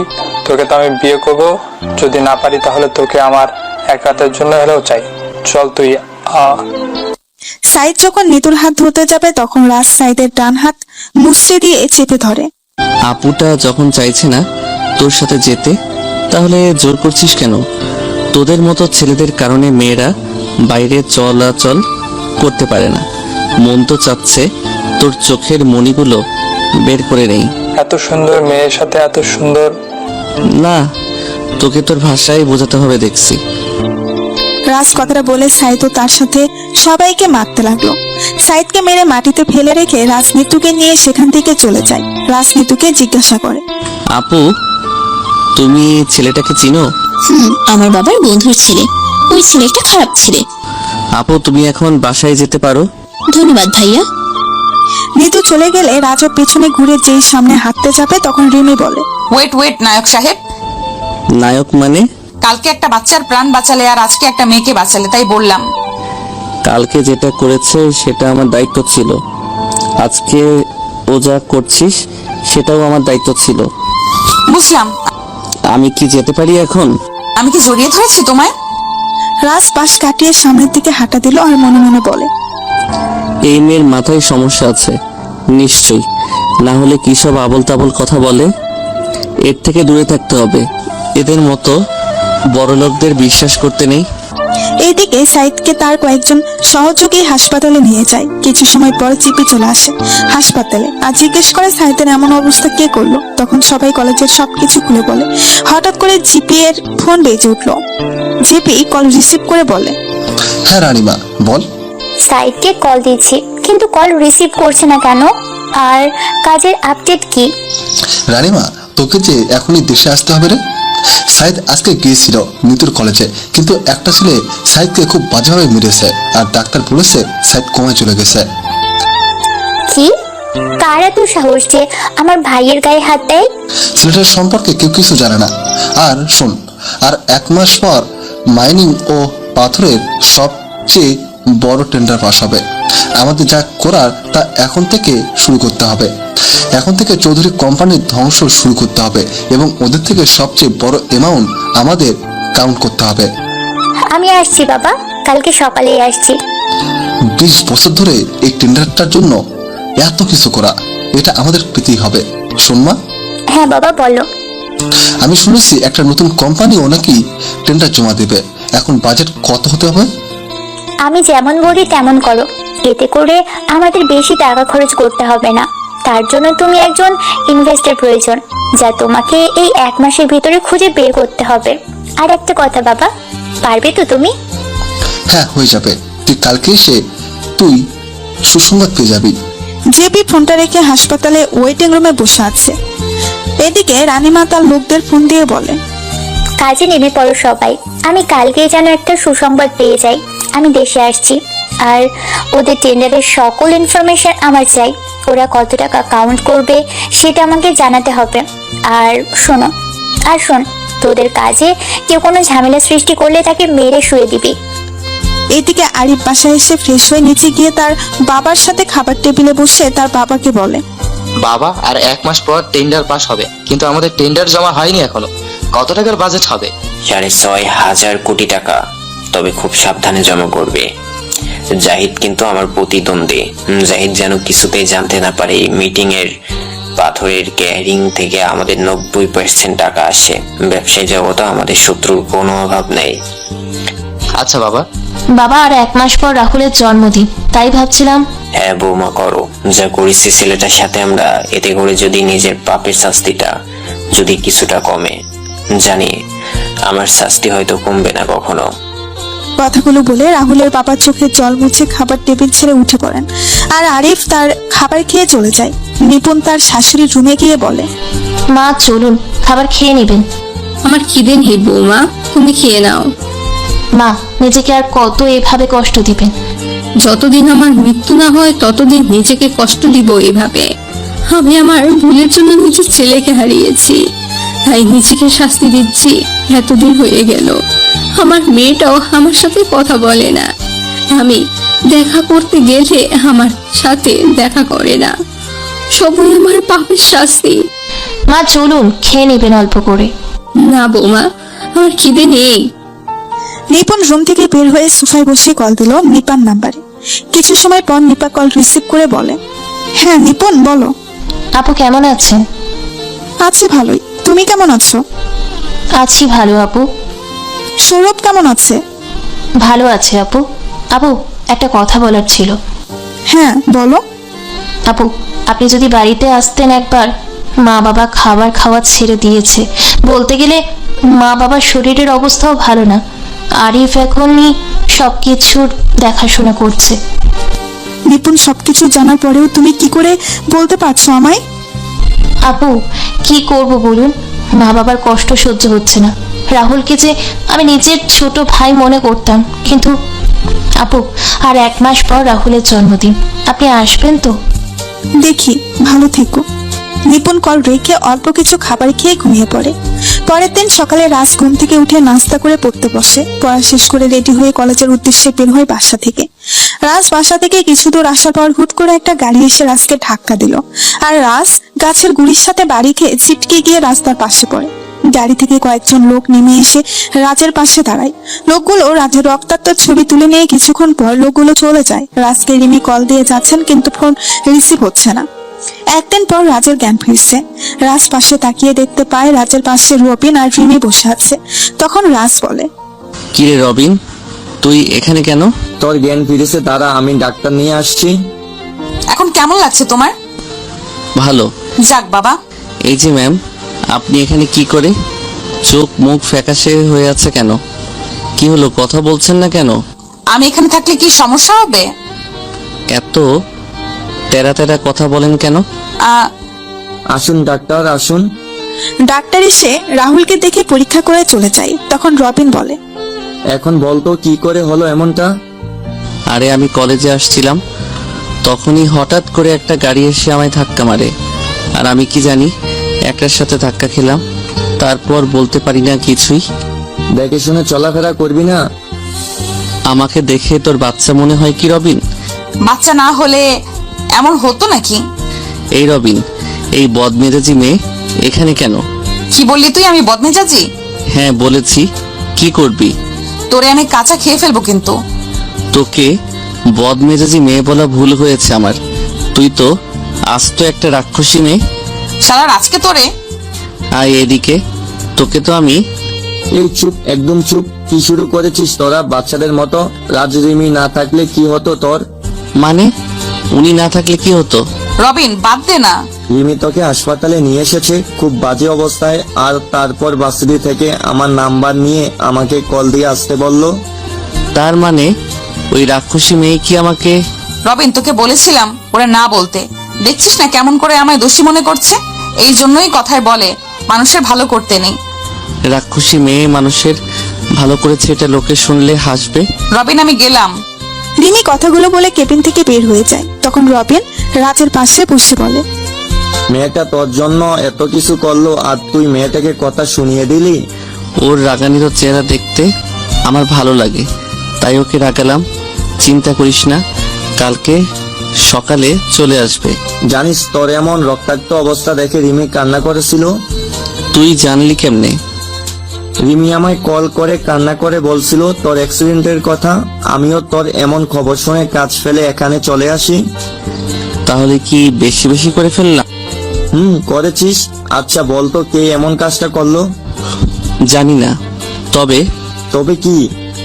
আমার চোখ বন্ধ হওয়ার আগে আমি কয়েকজন লোককে দেখি, তবে তাদের চেহারা ক্লিয়ার না রে, ঝাপসা দেখেছিলাম।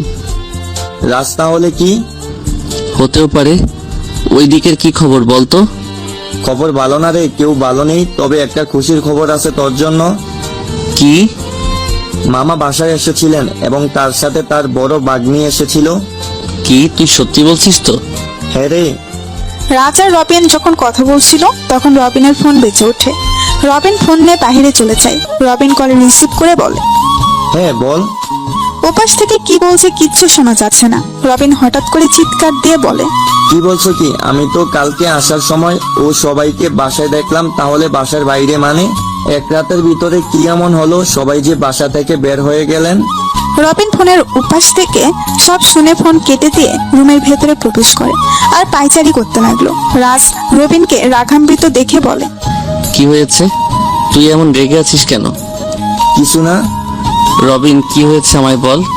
তোর রেগে যাওয়া মানে কিছু একটা হয়েছে। বাড়ি থেকে কল এসেছিল। আঙ্কেল আন্টি ঠিক আছে তো? মা বাবা ঠিক আছে, কিন্তু আমি তো কালকে সবকিছু ঠিক দেখে এলাম। তাড়াতাড়ি করে গাড়ি নিয়ে আসতে বল, আমি এখনই বের হব। আর আমার লোকদের সামনে আসতে বল। রাজ, তুই অসুস্থ এই অবস্থায়? রবিন, আমি ঠিক আছি। আমি তোকে যা বললাম সেটা কর। রাজের কথা শুনে রবিন তার ফোন বের করে কল দিল একটা নাম্বারে। উপাস থেকে কল রিসিভ করে সালাম দেওয়ার পর রবিন সালামের উত্তর দিয়ে বলে, গাড়ি নিয়ে এই হাসপাতালে চলে আসো এবং হেলিকপ্টার রেডি রাখতে বলো। আর হ্যাঁ, সবাইকে বলবি সিলেটে আসতে। কিছু সময় পর রাজ আর রবিন বসে আছে হেলিকপ্টারে। রাজ চোখ বন্ধ করে বসে আছে আর রবিন কাউকে কল দিয়ে কথা বলছে। তখন রাজ রবিনকে বলে, রবিন, তোকে তোর 6 বছর আগের পুরাতন কাজ শুরু করতে হবে এবং তোর লোকদের কাজে লেগে পড়তে বল। আরে না, আমি এখন আর এইসব কাজ করা ছেড়ে দিয়েছি। এখন সব করলে নিজের এতদিনের ইমেজ খারাপ হয়ে যাবে। রবিন, তুই জানিস আমি কোনো কারণ ছাড়া তোকে কোনো কাজ করতে বলি না। আমার কথা বিশ্বাস না হলে তুই তোর পুরাতন অ্যাকাউন্টে লগ ইন কর, তাহলে বুঝতে পারবি। আসলে রবিন 6 বছর আগে একটা দলের হয়ে হ্যাকিংয়ের কাজ করত, কিন্তু কয়েক বছর আগে এসব ছেড়ে দিয়েছে। রবিন রাজের কথা মতো তার পুরাতন অ্যাকাউন্টে লগ ইন করে। রবিন তার অ্যাকাউন্টে লগ ইন করার পর রাজের দিকে তাকিয়ে আছে অবাক চোখে। তখন রাজ বলে, কিরে, সত্যি বললাম তো? আমি এতদিন সন্দেহ করছিলাম, কিন্তু 2 দিন আগে সেটা ক্লিয়ার হয়ে গেলাম। তুই জানলি কি করে ভাই? এবার বল, তুই কি করবি? আমি কি তোকে বলে দিব সবকিছু? বন্ধু, কিছু বলতে হবে না, আমি করে নিচ্ছি। হেলিকপ্টার ল্যান্ড হওয়ার আগেই আপডেট পেয়ে যাবি। কোথায় যাচ্ছি আমরা? তুই কি জানিস কোনো খবর ওদের? জেনেছি। রাজ রবিন কিছু সময় পর হেলিকপ্টার থেকে নেমে একটা গাড়িতে ওঠে। রাজ আর রবিন একটা গাড়িতে এবং রাজদের পেছনে 7 থেকে 8টি গাড়ি আসছে। কিছু সময় পর রাজ আর রবিন একটা বাড়ির সামনে এসে গাড়ি থামে। রাজ গাড়ি থেকে নেমে তার লোকদের কিছু ছবি ও কয়েকটা ঠিকানা দিয়ে তাদের কাজে লেগে পড়তে বলল। রাজ তার লোকদের বিদায় দিয়ে বাড়ির সদর দরজার সামনে এসে বেল দিল। কিছু সময় পর কেউ এসে দরজা খুলে দিল। তখন রবিন বলে, ভাবি কেমন আছেন আপনি? ভালো আছি, কিন্তু তোমায় চিনলাম না তো। ভাবি, আমি রবিন। রবিন, তুমি রাহুলের ছোটবেলার বন্ধু তাই তো? হ্যাঁ ভাবি, সবাইকে একটু নিচে আসতে বলবেন। কেন? কিছু কথা বলার ছিল। নিপুণ সবাইকে নিয়ে নিচে আসলে রবিনকে দেখে রাহুলের মা বাবা আরিফ নিপা সবাই বেশ অবাক হয়। তখন রবিন বলে ওঠে, নিপাপু, কেমন আছো তুমি? ভালো আছি। আর তুই সেই ফাজিল রবিন না? হ্যাঁ আপু, রাহুলের সাথে খেলতে এসে কতবার তোমার কানমলা খেয়েছি। তবে এখন সবকিছু অতীত হয়ে গেছে রে ভাই। এইসব হলো কি করে আপু? এটা তো আমার মা বাবা আর ভাই বলতে পারবে। আমি তো কিছু জানি না। আমিও জানি না। যাক, তোকে অনেকদিন পর দেখলাম। তোরা দুইটাই আমাদের বাড়িতে কত মারামারি করতি, বাড়িটা পুরো গরম থাকতো। এখন সবকিছু অতীত। আপু, যদি বলি কিছু অতীত হয়নি। আমার ভাইটা বেঁচে নেই, এখনো তো সবকিছু অতীত। তোমাদের জন্য একটা গুড নিউজ আছে সবার জন্য। কি গুড নিউজ? রাহুল ভিতরে আয়। রবিনের কথা শুনে সবাই বসা থেকে দাঁড়িয়ে যায়। হঠাৎ করে সবাই সদর দরজার দিকে তাকায়। তখনই সবাই দেখতে পায় একটি ছেলে টি শার্ট গায়ে, মাথায় ব্যান্ডেজ, ভেতরে প্রবেশ করে। তখন রবিন বলে, রবিন, কিছু বুঝলাম না, কেউ? আর তুই রাহুল বললি মানে? আপু, এই হচ্ছে তোমাদের 7 বছর আগে হারিয়ে যাওয়া রাহুল। রবিনের কথা শুনে নিপা আপু এসে রাহুলের সামনে দাঁড়ায়। তারপর রাহুলের বাম হাতে কিছু একটা খোঁজ করতে থাকে। তখনই নিপা রাহুলকে জড়িয়ে ধরে কান্না করতে থাকে। রাহুলও নিপাকে জড়িয়ে ধরে কান্না করছে। রাহুল নিপাকে ছেড়ে দিয়ে নিপার চোখের জল মুছে দিয়ে তার ভাবির সামনে গিয়ে বলে, ভাবি কেমন আছো? আমি কারোর ভাবি না। কে আপনি? ভাবি তুমি আমায় চিনতে পারছো না? আমি না তোমার ছোট ভাই। তুই যদি আমার ছোট ভাই হতি তাহলে কখনো আমায় ছেড়ে যাওয়ার কথা ভাবতি না। হয়েছে ডাক্তার, আফাদের এই গুস্সা করা মানায় না। আচ্ছা, আমার ভুল হয়েছে। আমি কি এখন তোমার পায়ে ধরবো? ধর। শক্ত তো, পারবো না। দাও, আমার মাকে আমার কাছে দাও। ভাবির মেয়ের নাম জলি। রাহুল যখন নিপুণের পা জড়িয়ে ধরতে যাবে তখন নিপুণ রাহুলকে জড়িয়ে ধরে। রাহুলও তার ভাবিকে জড়িয়ে ধরে। রাহুল তার বাবা মায়ের সামনে গিয়ে বলে, মা বাবা কেমন আছো তোমরা? রাহুলের কথা শুনে মা বাবা কান্না করতে লাগলেন। রাহুল তার বাবা মাকে জড়িয়ে ধরে বলে, তোমরা কান্না করো না। তোমাদের চোখের জল যে আমার সহ্য হয় না। জানো না মা বাবার চোখের জল এলে ছেলে মেয়েদের ক্ষতি হয়? তোমরা চাও আমাদের ক্ষতি হোক? বাবা, তুই আমায় ক্ষমা করে দে। আমি যে অন্ধ হয়ে গিয়েছিলাম, যার জন্য তোর সাথে অমানুষের মতন আচরণ করেছি। মা, বললাম না আমার কিছু মনে নেই। আর তোমার এই কি হাল হয়েছে? খাওয়া দাওয়া করো না তুমি? বাবা, তোমারও দেখছি একই অবস্থা হয়েছে। তোর সাথে খারাপ ব্যবহার করেছি, তোকে বাসা থেকে বের করে দিয়েছি, তার জন্য আমরা এখন ঘর ছাড়া হয়েছি, নিজের পাপের শাস্তি পাচ্ছি এখন আমরা। বাবা, তোমার ছোট ছেলে এসে গেছে। তোমার বাড়ি, তোমার সবকিছু ফিরিয়ে দিব। চলো খাবার খাবো, খুব খিদে লেগেছে আমার। রাহুল, রিমি কল দিচ্ছে। কে রিমি? কেউ না। কি রে রবিন, সত্যি কথা বলবি না কানমলা খাবি? আরে খাবার দিবে না, জেরা করবে। তারপর সবাই খাবার খেতে বসে। খাবার খাওয়ার ফাঁকে নিপুণ বলে, রাহুল, তোর ভাইয়ার সাথে কথা বলবি না? হ্যাঁ, কথা তো বলতে হবে ওর সাথে। ও যে টাকার নেশে আসক্ত হয়ে গেছে, ওর টাকার নেশা থেকে ওকে ফিরিয়ে আনতে হবে। মানে কি বলছো কি রাহুল? টাকার নেশা মানে? ভাবি ও জাহিদ পারভেজের ছেলে সাইদের কাছ থেকে 5,000 কোটি টাকা ঋণ নিয়েছিল। টাকাগুলো ঋণ নিয়ে আবার ওদের কোম্পানিতে ইনভেস্ট করে, আর টাকাগুলো জাহিদ পারভেজ ও তার ছেলে মিলে আত্মসাৎ করে নেয়। ঋণের টাকা পরিশোধ করতে না পারায় ওদের চাপে পড়ে বাবার থেকে লুকিয়ে বাড়ির দলিলে সাইন করিয়ে নিয়েছে। আর এখন তোমরা ঘর ছাড়া। কি বলছিস তুই রাহুল? বিশ্বাস না হলে ওকে জিজ্ঞেস করো তোমরা। কি রে আরে, রাহুল কি ঠিক বলেছে? আসলে মা, আমি তোর হাতেই তো আমার টাকা পয়সা সবকিছু, তাহলে কেন তুই জাহিদের কাছ থেকে টাকা নিয়েছিস? তোর এখন এত কিসের টাকা প্রয়োজন? তো টাকার নেশা এতটাই হয়েছে যে যার জন্য আমরা নিজের বাড়ি ছাড়তে হয়েছে। আচ্ছা, আমায় একটা কথা বলতো তুই, তাহলে কি টেন্ডারটাও কি তুই? ছি আরিফ, ছি। আর কত নিচে নামলে তুমি? টাকার নেশার কারণে তুমি আমাদের পথে নামিয়ে দিলে। এখন আবার আমাদের সব আশা ভরসা শেষ করে দিতে চেয়েছো? আমার এতদিনের কষ্ট তৈরি করা সবকিছু এভাবে শেষ হয়ে যাবে আমি ভাবতে পারিনি। যাকে বেশি বিশ্বাস করলাম সে আমাকে রাস্তায় নামিয়ে দিল। হায় রে কপাল আমার। সবাই আমার পাপের শাস্তি, সবই আমার পাপের শাস্তি। তোমার বড় ছেলে তো ভালো, নাও আরো বিশ্বাস করো। বাবা, আমি ভুল করে ফেলেছি, আমায় ক্ষমা করে দাও। আমি ওদের সাথে অংশীদারত্বের ভিত্তিতে একটা বিজনেস শুরু করতে চেয়েছিলাম। আমি চেয়েছিলাম নিজের একটা বিজনেস শুরু করব, নিজে নিজে প্রতিষ্ঠিত হব, কিন্তু ওরা আমাকে এমন ভাবে ফাঁসিয়েছে যা আমি কখনো ভাবতে পারিনি। তুই এই প্রতিদান দিলি আরিফ, আমাদের বিশ্বাসে মান সম্মান কিছুই রাখলি না, আমাদের মাথা গোজার ঠাইটাও তুই রাখলি না। মাগো, আমি যে অনেক বড় ভুল করে ফেলেছি, আমায় ক্ষমা করো তোমরা। বাবা মা, আমি যতদিন না পর্যন্ত ওই বাড়ি ওদের থেকে ফিরিয়ে নিয়ে না আসছি, ততদিন মা বাবা তোমরা সবাই এখন থেকে আমার বাড়িতে থাকবে। তোর বাড়ি মানে? কোথায় তোর বাড়ি? এই শহরেই আমার বাড়ি আছে, কালকে তোমাদের নিয়ে যাব। আচ্ছা, আমরা তো তোর লাশ পেয়েছিলাম, তাহলে ওই লাশটা কার ছিল? মানে আমার লাশ পাবে কোথা থেকে তোমরা? আমি তো আমাদের সামনে দাঁড়িয়ে আছি। ওটা আমি বলছি আন্টি, আমি সেদিন এসেছিলাম রাহুলের সাথে দেখা করার জন্য, কিন্তু এখানে আস্তে আস্তে রাত 12টা বেশি হয়ে যায়। আমি বাড়ির ভিতরে প্রবেশ করে দেখতে পেলাম বাড়ির পিছনের রাস্তা দিয়ে কেউ বের হয়ে যাচ্ছে। আমি মনে করেছিলাম কোনো চোর হবে, তাই কিছুটা দূরত্ব রেখে পিছন পিছন যাচ্ছিলাম। হঠাৎ দেখতে পেলাম ব্রিজের লাইটের আলোয় এটা রাতুল। যতক্ষণে আমি রাহুলের কাছে যাই ততক্ষণে রাহুল নদীতে ঝাঁপ দিল, আমিও ঝাঁপ দিলাম। কিছু সময় খোঁজাখুঁজির পর রাহুলকে পাই অজ্ঞান অবস্থায়।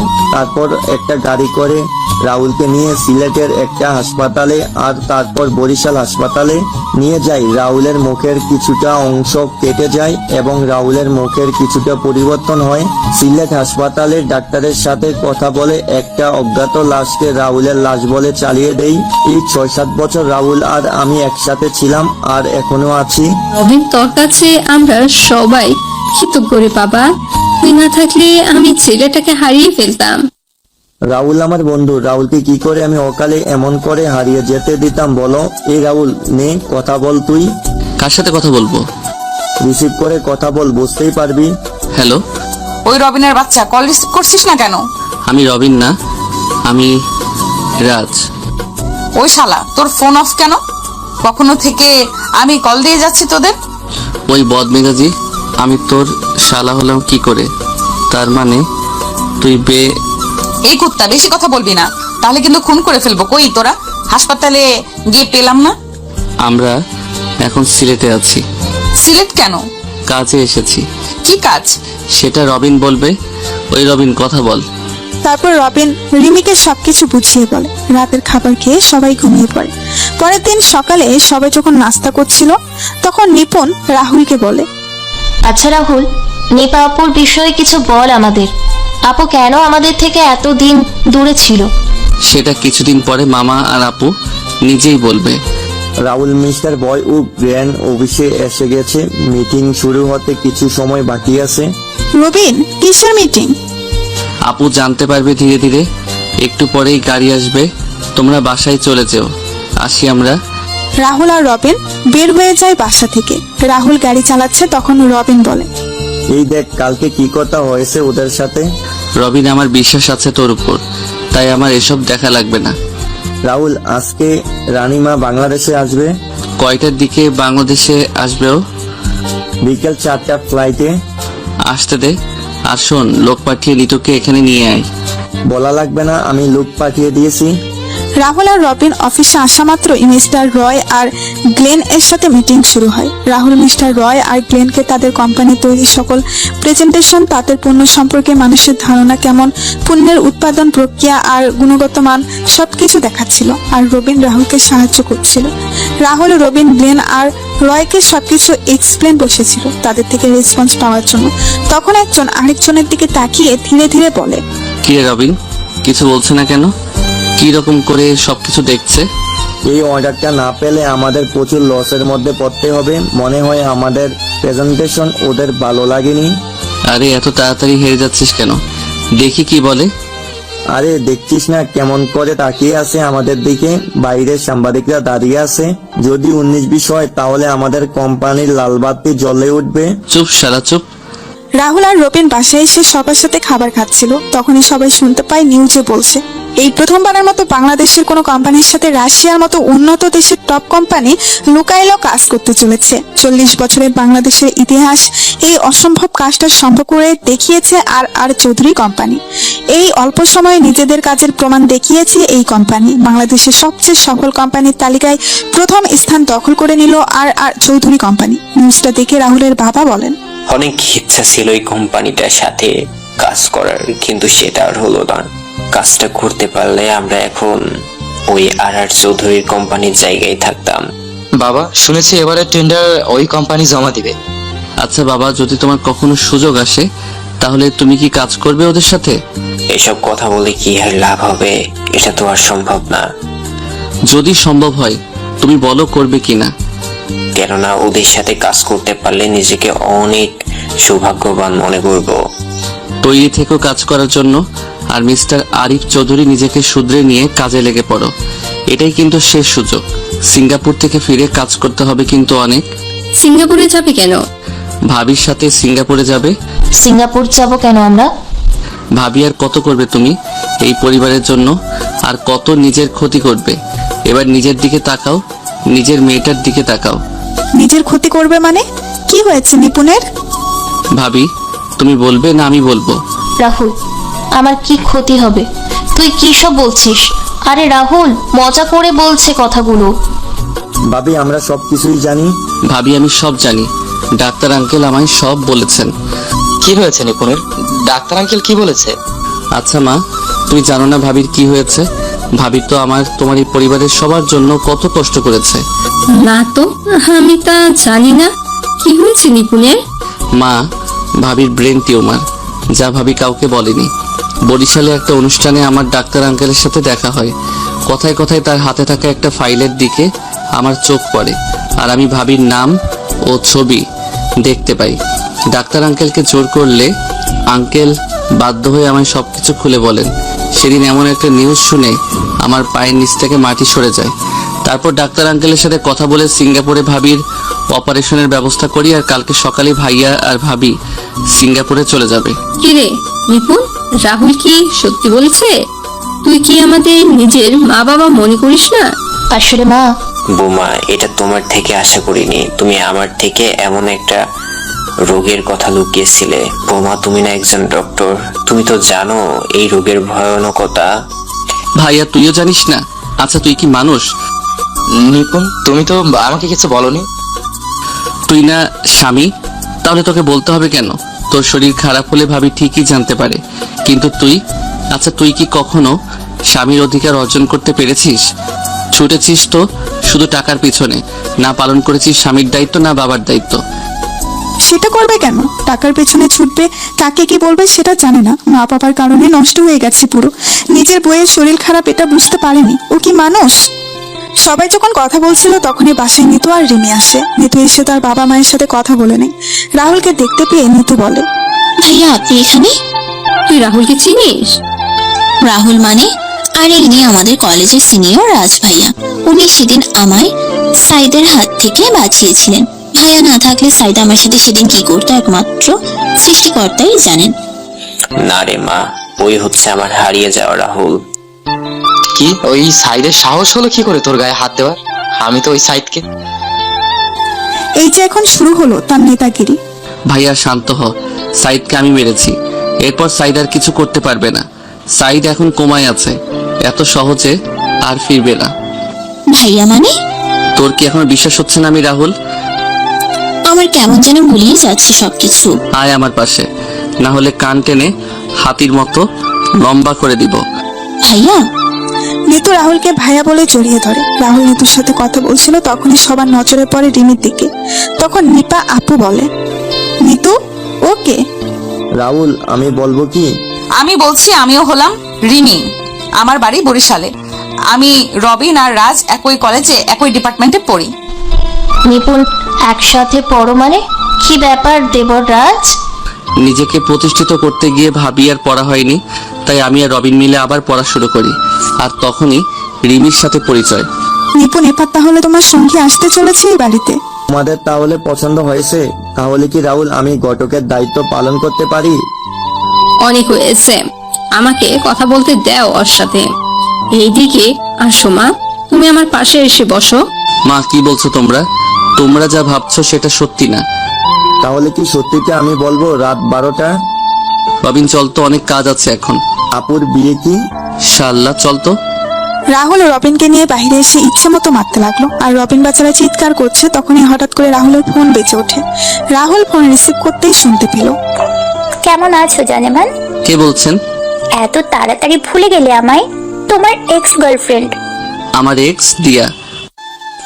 যাক, মনে আছে আমায় তোমার। মনে থাকবে না? তোর আর তোর বাপের থেকে অনেক হিসাব তুলতে হবে যে। দেখা করবে আমার সাথে? তোমায় দেখতে আমার খুব ইচ্ছে করছে। কোথায় দেখা করবি? কালকে জল্লার পার ওয়াকওয়েতে বিকেল 5টা। আচ্ছা। কে কল দিয়েছিল? দিয়া। কোথায় যাবি? কালকে বিকেলে দেখা করতে যাব। আর শোন, রিমিকে আমাদের সাথে নিয়ে যাব কালকে। কেন? গেলেই দেখতে পাবি খাঁচা ভেঙে পাখি উড়ে গেছে রে। অন্য ডালে শুকনা পেয়ে আবার খাঁচায় ফিরে এলো রে। আহারে আহারে। তুই গান গাইছিস? কালকে তুইও সেখানে একটা জিনিস দেখে গান গাইবি, দেখে নিস। রাহুল আর রবিন কিছু সময় কথা বলে বাসায় চলে আসে। সবাই একসাথে খাওয়া দাওয়া করে যে যার যার রুমে গিয়ে ঘুমিয়ে পড়ে। পরের দিন সকালে সবাই নাস্তা করে নিল। তারপর রাহুল, রবিন, আরিফ আর নিপুণকে নিয়ে রওনা দিল এয়ারপোর্টের উদ্দেশ্যে। রাহুল সমস্ত ফর্মালিটি শেষ করে যখন আসতে যাবে তখন নিপুণ রাহুলকে বলে, রাহুল ভাই আমার, আমি যদি আর ফিরে না আসি তাহলে আমার মেয়েটাকে দেখে রাখিস। ভাবি তুমি কি বলছো এসব? তোমার কিছু হবে না, তুমি সুস্থ হয়ে যাবে। তোমার মেয়েকে তো তুমি দেখবে। আমি ডাক্তার আর আমি জানি আমি কোন পর্যায়ে আছি। ভাবি তুমি সুস্থ হয়ে যাবে। তুমি যদি ভেঙে পড়ো তাহলে কি করে হবে বলো? তুমি নিজেকে শক্ত রাখবে, আর নিজের মেয়ের জন্য তোমায় বাঁচতে হবে, তোমার স্বামীর জন্য বাঁচতে হবে, আমাদের এই সংসারের জন্য তোমায় বাঁচতে হবে। ওই হাদারাম দেখে রাখবি, কোনো সমস্যা হলে কল দিবি, আর আমার মা তাকে দেখে রাখবি। মনে হচ্ছে বউ বাচ্চা তোর। আরে ভাই, আমি আছি তো দেখার জন্য। ভাইয়া তোর বাইকে বিয়ে দিয়ে দাও। চুপ শালা, সাবধানে যাবে। এয়ারপোর্ট থেকে রাহুল আর রবিন অফিসে চলে যায়। বিকেলবেলা রাহুল আর রবিন বাসায় এসে খাওয়া দাওয়া শেষ করে কিছু সময় রেস্ট নিয়ে রেডি হয়ে নেয়। রাহুল রবিনকে বলে, রিমিকে নিয়ে আয় তুই, আমি গাড়িতে আছি। আমি নিয়ে আসবো? হ্যাঁ তুই নিয়ে আয়, আমি গেলাম। রাহুল গাড়ির কাছে গিয়ে ফোন বের করে, কাউকে কল দিয়ে কথা বলছে। কিছু সময় পর রবিন আর রিমি বাসা থেকে বের হয়ে আসে। রাহুল কথা বলা শেষ করে ইশারা করে গাড়িতে বসার জন্য। রিমি, রবিন গাড়িতে বসলেই রাহুল গাড়ি চালানো শুরু করে। তখন রিমি বলে, কোথায় যাচ্ছি আমরা? কাজে যাচ্ছি। মিথ্যা বলছি কেন, সত্যিটা বল। কি সত্যি? রাহুল তার এক্স গার্লফ্রেন্ডের সাথে দেখা করতে যাচ্ছে। কি ওই বজ্জাতেরও গার্লফ্রেন্ড ছিল? কেন আমার গার্লফ্রেন্ড থাকতে পারে না? না তোমার মতো রাক্ষসী থাকবে? রবিন, আমি কি কোনো বজ্জাতের সাথে কথা বলছি? আমার বিষয়ে কথা বলছে, আবার বলছে আমার সাথে কথা বলছে না। রিমি আর রাহুলের ঝগড়া শুনে রবিন মিটমিট করে হাসছে। তখন রিমি বলে, শালা মন চাচ্ছে তোকে জেলের। ওই শালা হাসছিস কেন? হাসি থামিয়ে গাড়ি থেকে নাম। রাহুল, রবিন, রিমি গাড়ি থেকে নেমে ওয়ার্ক ওয়েতে হাঁটাহাঁটি করছিল। তখনই দেখতে পায় দিয়া আসছে। দিয়া এসে রাহুলকে জড়িয়ে ধরে বলে, কেমন আছে জানেমান? কতদিন পর তোমায় জড়িয়ে ধরলাম বলো তো। আহ, কি যে শান্তি পাচ্ছি আমি। 6 বছর 6 মাস 6 দিন পর। বাহ, তুমি মনে রেখেছো দেখছি। মনে তো রাখতেই হবে। রাহুল দিয়াকে তার কাছ থেকে ছাড়িয়ে নিল, আর রিমি চোখ গরম করে দিয়ার দিকে তাকিয়ে আছে। দিয়া রিমির দিকে তাকিয়ে বলে, মেয়েটা কি তোমার? আমরা একসাথে পড়ি, আর মেয়েটাকে তুই ভালো করে চিনো। আচ্ছা তাই নাকি? তা কে মেয়েটা? সেটা একটু পরে জানতে পারবে। বলো কি বলতে চাও তুমি? জানেমান, তুমি তো মাস্টার স্ট্রোক গেম খেললে আমাদের সাথে, বুদ্ধি করে নিজের বোনকে বাঁচিয়ে নিলে, এখন আবার পরিবারকেও বাঁচিয়ে নিতে চাইছো। মাস্টার রানীর সাথে ছিলাম, তাই শিখে গেছি। বাহ, ভালোই তো স্মার্ট হয়েছো দেখতে পাচ্ছি। সবই তোমার জন্য জানেমান। মন চাচ্ছে তোমায় এখন আই লাভ ইউ বলি। তোমার সাথে দেখা না হতে পারে জানেমান। মানে? চোরের 10 দিন আর সাধুর 1 দিন, কথাটা মনে আছে তো তোমার জানেমান? দিয়া কিছুটা সময় চিন্তা করে রাহুলকে উদ্দেশ্য করে বলে ওঠে, তোর সাথে পরে কথা হবে, আর সেটা হবে। Wait জানেমান wait. রিমি, তোমরা যেই রানীমাকে খুঁজছিলে, এই হলো সেই রানীমা। কি? হ্যাঁ, প্রমাণ দেখতে চাও তুমি? হ্যাঁ। ওর হাতে 3 স্টার ট্যাটু আর ঘাড়ের পিছনে রানীমা লেখা আছে। রিমি গিয়ে দিয়ার হাত চেক করতে রাহুলের কথা মতো সবকিছু দেখতে পায়। আর তখনই রিমি তার পেছন থেকে পিস্তল বের করে দিয়ার মাথায় তাক করে। তখনই পুলিশ ও আর্মি সদস্যরা ঘিরে ফেলে চারিদিক। তখন রাহুল বলে, জানিমান কেমন দিলাম? বলেছিলাম এই দেখাই আমাদের শেষ দেখা হবে। তুই জানলি কি করে আমি যে রানীমা? কারণ আমি আজ থেকে 6 বছর আগে তোর হাতে এবং ঘাড়ের পিছনে রানীমা লেখা দেখেছিলাম। আর তুই যেদিন তোর বাবার সাথে কথা বলছিলি, সেদিন আমি তোর বাবা ফোন ট্যাপ করে সকল কথা শুনে নেই। আমার অপরাধ কি? ড্রাগস ডিলার ও কন্ট্রাক্ট ডিলার রানীমা, আপনার অপরাধ কি আপনি জানেন না? আর এ মেয়ে কে? এই হলো Interpol senior officer Nirmita Chowdhury, Rimi. ধন্যবাদ বজ্জাত। কি বললে? বন্ধু, আমার গান গাইতে ইচ্ছে করছে। শালা, তোর গান গাইতে মন যাচ্ছে এখন? ওরে বেইমান, রাহুল কোন গানটা গাইবো? তোর ইচ্ছে? খাঁচা ভেঙে পাখি উড়ে গেছে রে, অন্য ডালের সুখ না পেয়ে আবার খাঁচায় ফিরে এলো রে। আহারে আহারে, অফিসার নিয়ে যান। শালা তোরে তো। আয় তোরে ভিতর নিয়ে যাই তো। সরি, তো চলুন মিস দিয়া ওরফে রানীমা। রাহুল বসে হাসতে শুরু করে। তখনই রবিন এসে রাহুলের কাঁধে এসে হাত দিল। রাহুল ও রবিনকে নিয়ে বাসায় চলে আসে। খাবার টেবিলে নিউজটা সবাই দেখতে পায়। তখনই মিতু বলে, ভাইয়া সেদিনকে দিয়া আপু তোর সাথে কি করেছিল? হ্যাঁ ভাই বলো, কি করেছিল তোর সাথে? সেদিন আমি রুমে বসে ফোনে গেম খেলছিলাম, দিয়া আমার সাথে কিছু কথা বলে চলে যায়। আর গেম খেলার সময় কারোর সাথে কথা বললে ও আমার চোখ ফোনের স্ক্রিনে। হঠাৎ করে দিয়া এসে আমায় জড়িয়ে ধরে আমার মুখে শরীরে খামচাতে শুরু করে। আমি কিছুই বুঝে উঠতে পারছিলাম না। তখন দিয়া নিজের জামা ছিঁড়তে শুরু করলো আর চিৎকার করতে লাগলো। কিছু বলার আগেই মা বাবা ভাইয়া রুমে আসে আর দিয়া গিয়ে বাবা মাকে মিথ্যে কথা বলে ন্যাকা কান্না করতে লাগলো। বাবা মা ভাইয়া আমার কথা না শুনেই আমায় মারতে লাগলো। হঠাৎ করে দিয়া এমনটা করলো কেন? দিয়া আমাকে ভালোবাসতো, আমাকে প্রপোজ করে, কিন্তু আমি না করে দেই। এর বদলা নিতেই ও এমন একটা কাজ করে। সেদিন আমি মা বাবাকে বলেছিলাম ভাইয়ার কথাটা শোনো, কিন্তু তারা তো নিজের ছেলের থেকে পরের মেয়েকে বেশি বিশ্বাস করলেন। আর এখন শুনতে পাচ্ছ তো তোমরা। এভাবেই চলে যায় কিছুদিন। নিপুণের অপারেশন ভালোভাবে সম্পূর্ণ হয়েছে। নিপুণরা আসতে চেয়েছিল, কিন্তু রাহুল বলেছে কয়েকদিন সিঙ্গাপুর থেকে ঘুরে আসার জন্য। কালকে মাইনিক ও পাথরের টেন্ডার পাস হবে। এই নিয়ে রাহুল ও রবিন তার বাবার সাথে কথা বলছে। বাবা কালকে রেডি থেকো, এক জায়গায় যেতে হবে। কোথায় যাব? সকালেই জানতে পারবে। এদিকে জাহিদ পারভেজ জিপি দিয়ার সাথে জেলে কথা বলছে। বাবা কাজ কি এগোচ্ছে? হ্যাঁ রে মা, আমার কথা হয়েছে। ওরা 55% আর আমরা 35%। এটা পেয়ে গেলে আমি বের হয়ে ওই রাহুলের পরিবারকে শেষ করে দিব। হ্যাঁ রে মা। সাইডের কি খবর? স্যার এখনো কমায় রে মা। চিন্তা করো না। সবাই বসে আছে ম্যাজিস্ট্রেটের অফিসে আর অপেক্ষা করছে কারা টেন্ডার পেয়েছে সেটা জানার জন্য। জাহিদ এবং তার লোকেরা নানান কথা বলছে। রাহুল আর তার বাবা আর রবিন মুখটা কালো করে বসে আছে। কিছু সময় পর ম্যাজিস্ট্রেট বলেন, এইবারে টেন্ডার পাওয়ার জন্য অনেকেই টেন্ডার জমা দিয়েছেন, কিন্তু টেন্ডার পেয়েছে একটা কোম্পানি। যেই কোম্পানি টেন্ডার পেয়েছে তার নাম হলো নীলা গ্রুপ অফ কোম্পানি। সবাই নামটা শুনে বেশ অবাক হয়ে যায়। তখনই সবাই সামনে তাকিয়ে দেখতে পায় নিপা, নিতু আর নীলা চৌধুরী আসছে। রাহুলের বাবা তো এটা দেখে বেশ অবাক হয়। সমস্ত ফর্মালিটিস শেষ করে রাহুল সবাইকে নিয়ে বের হয়। রাহুল জাহিদ পারভেজকে বলে, এতদিন চুরি বাটপারি করে অনেক টাকা খেয়েছে, কিন্তু এখন আর না। এবার সব টাকা উসুল করে নিব। তুই যেভাবে দলিলে বাবার সাইন নিয়েছিলি ঠিক সেইভাবে আমি নিয়ে নিলাম। তুই আমার নানিকে মেরে আমার উপর দোষ দিয়েছিলি, আর আপু সেটা দেখে নেওয়াতে আপুকে মারার জন্য উঠে পড়ে লেগেছিলি। কি বলছিস কি রাহুল? মা তো পানিতে ডুবে মারা গিয়েছিলে, তাহলে? না মা, ওই জাহিদ পারভেজ আমার চোখের সামনে নানিকে গলা টিপে মেরেছিল। আমি দেখে ফেলাতেই আমায় মেরে ফেলতে চেয়েছিল। তারপর রাহুল মামার সাথে প্ল্যান করে আমায় অস্ট্রেলিয়া পাঠিয়ে দেয়। আমার জন্য রাহুল হয়ে যায় সবার কাছে খুনি, অপয়া, মুখ পোড়া। জাহিদ তোকে তো আমি জুতা পেটা করা উচিত তোকে। তুই কিন্তু ঠিক করিসনি।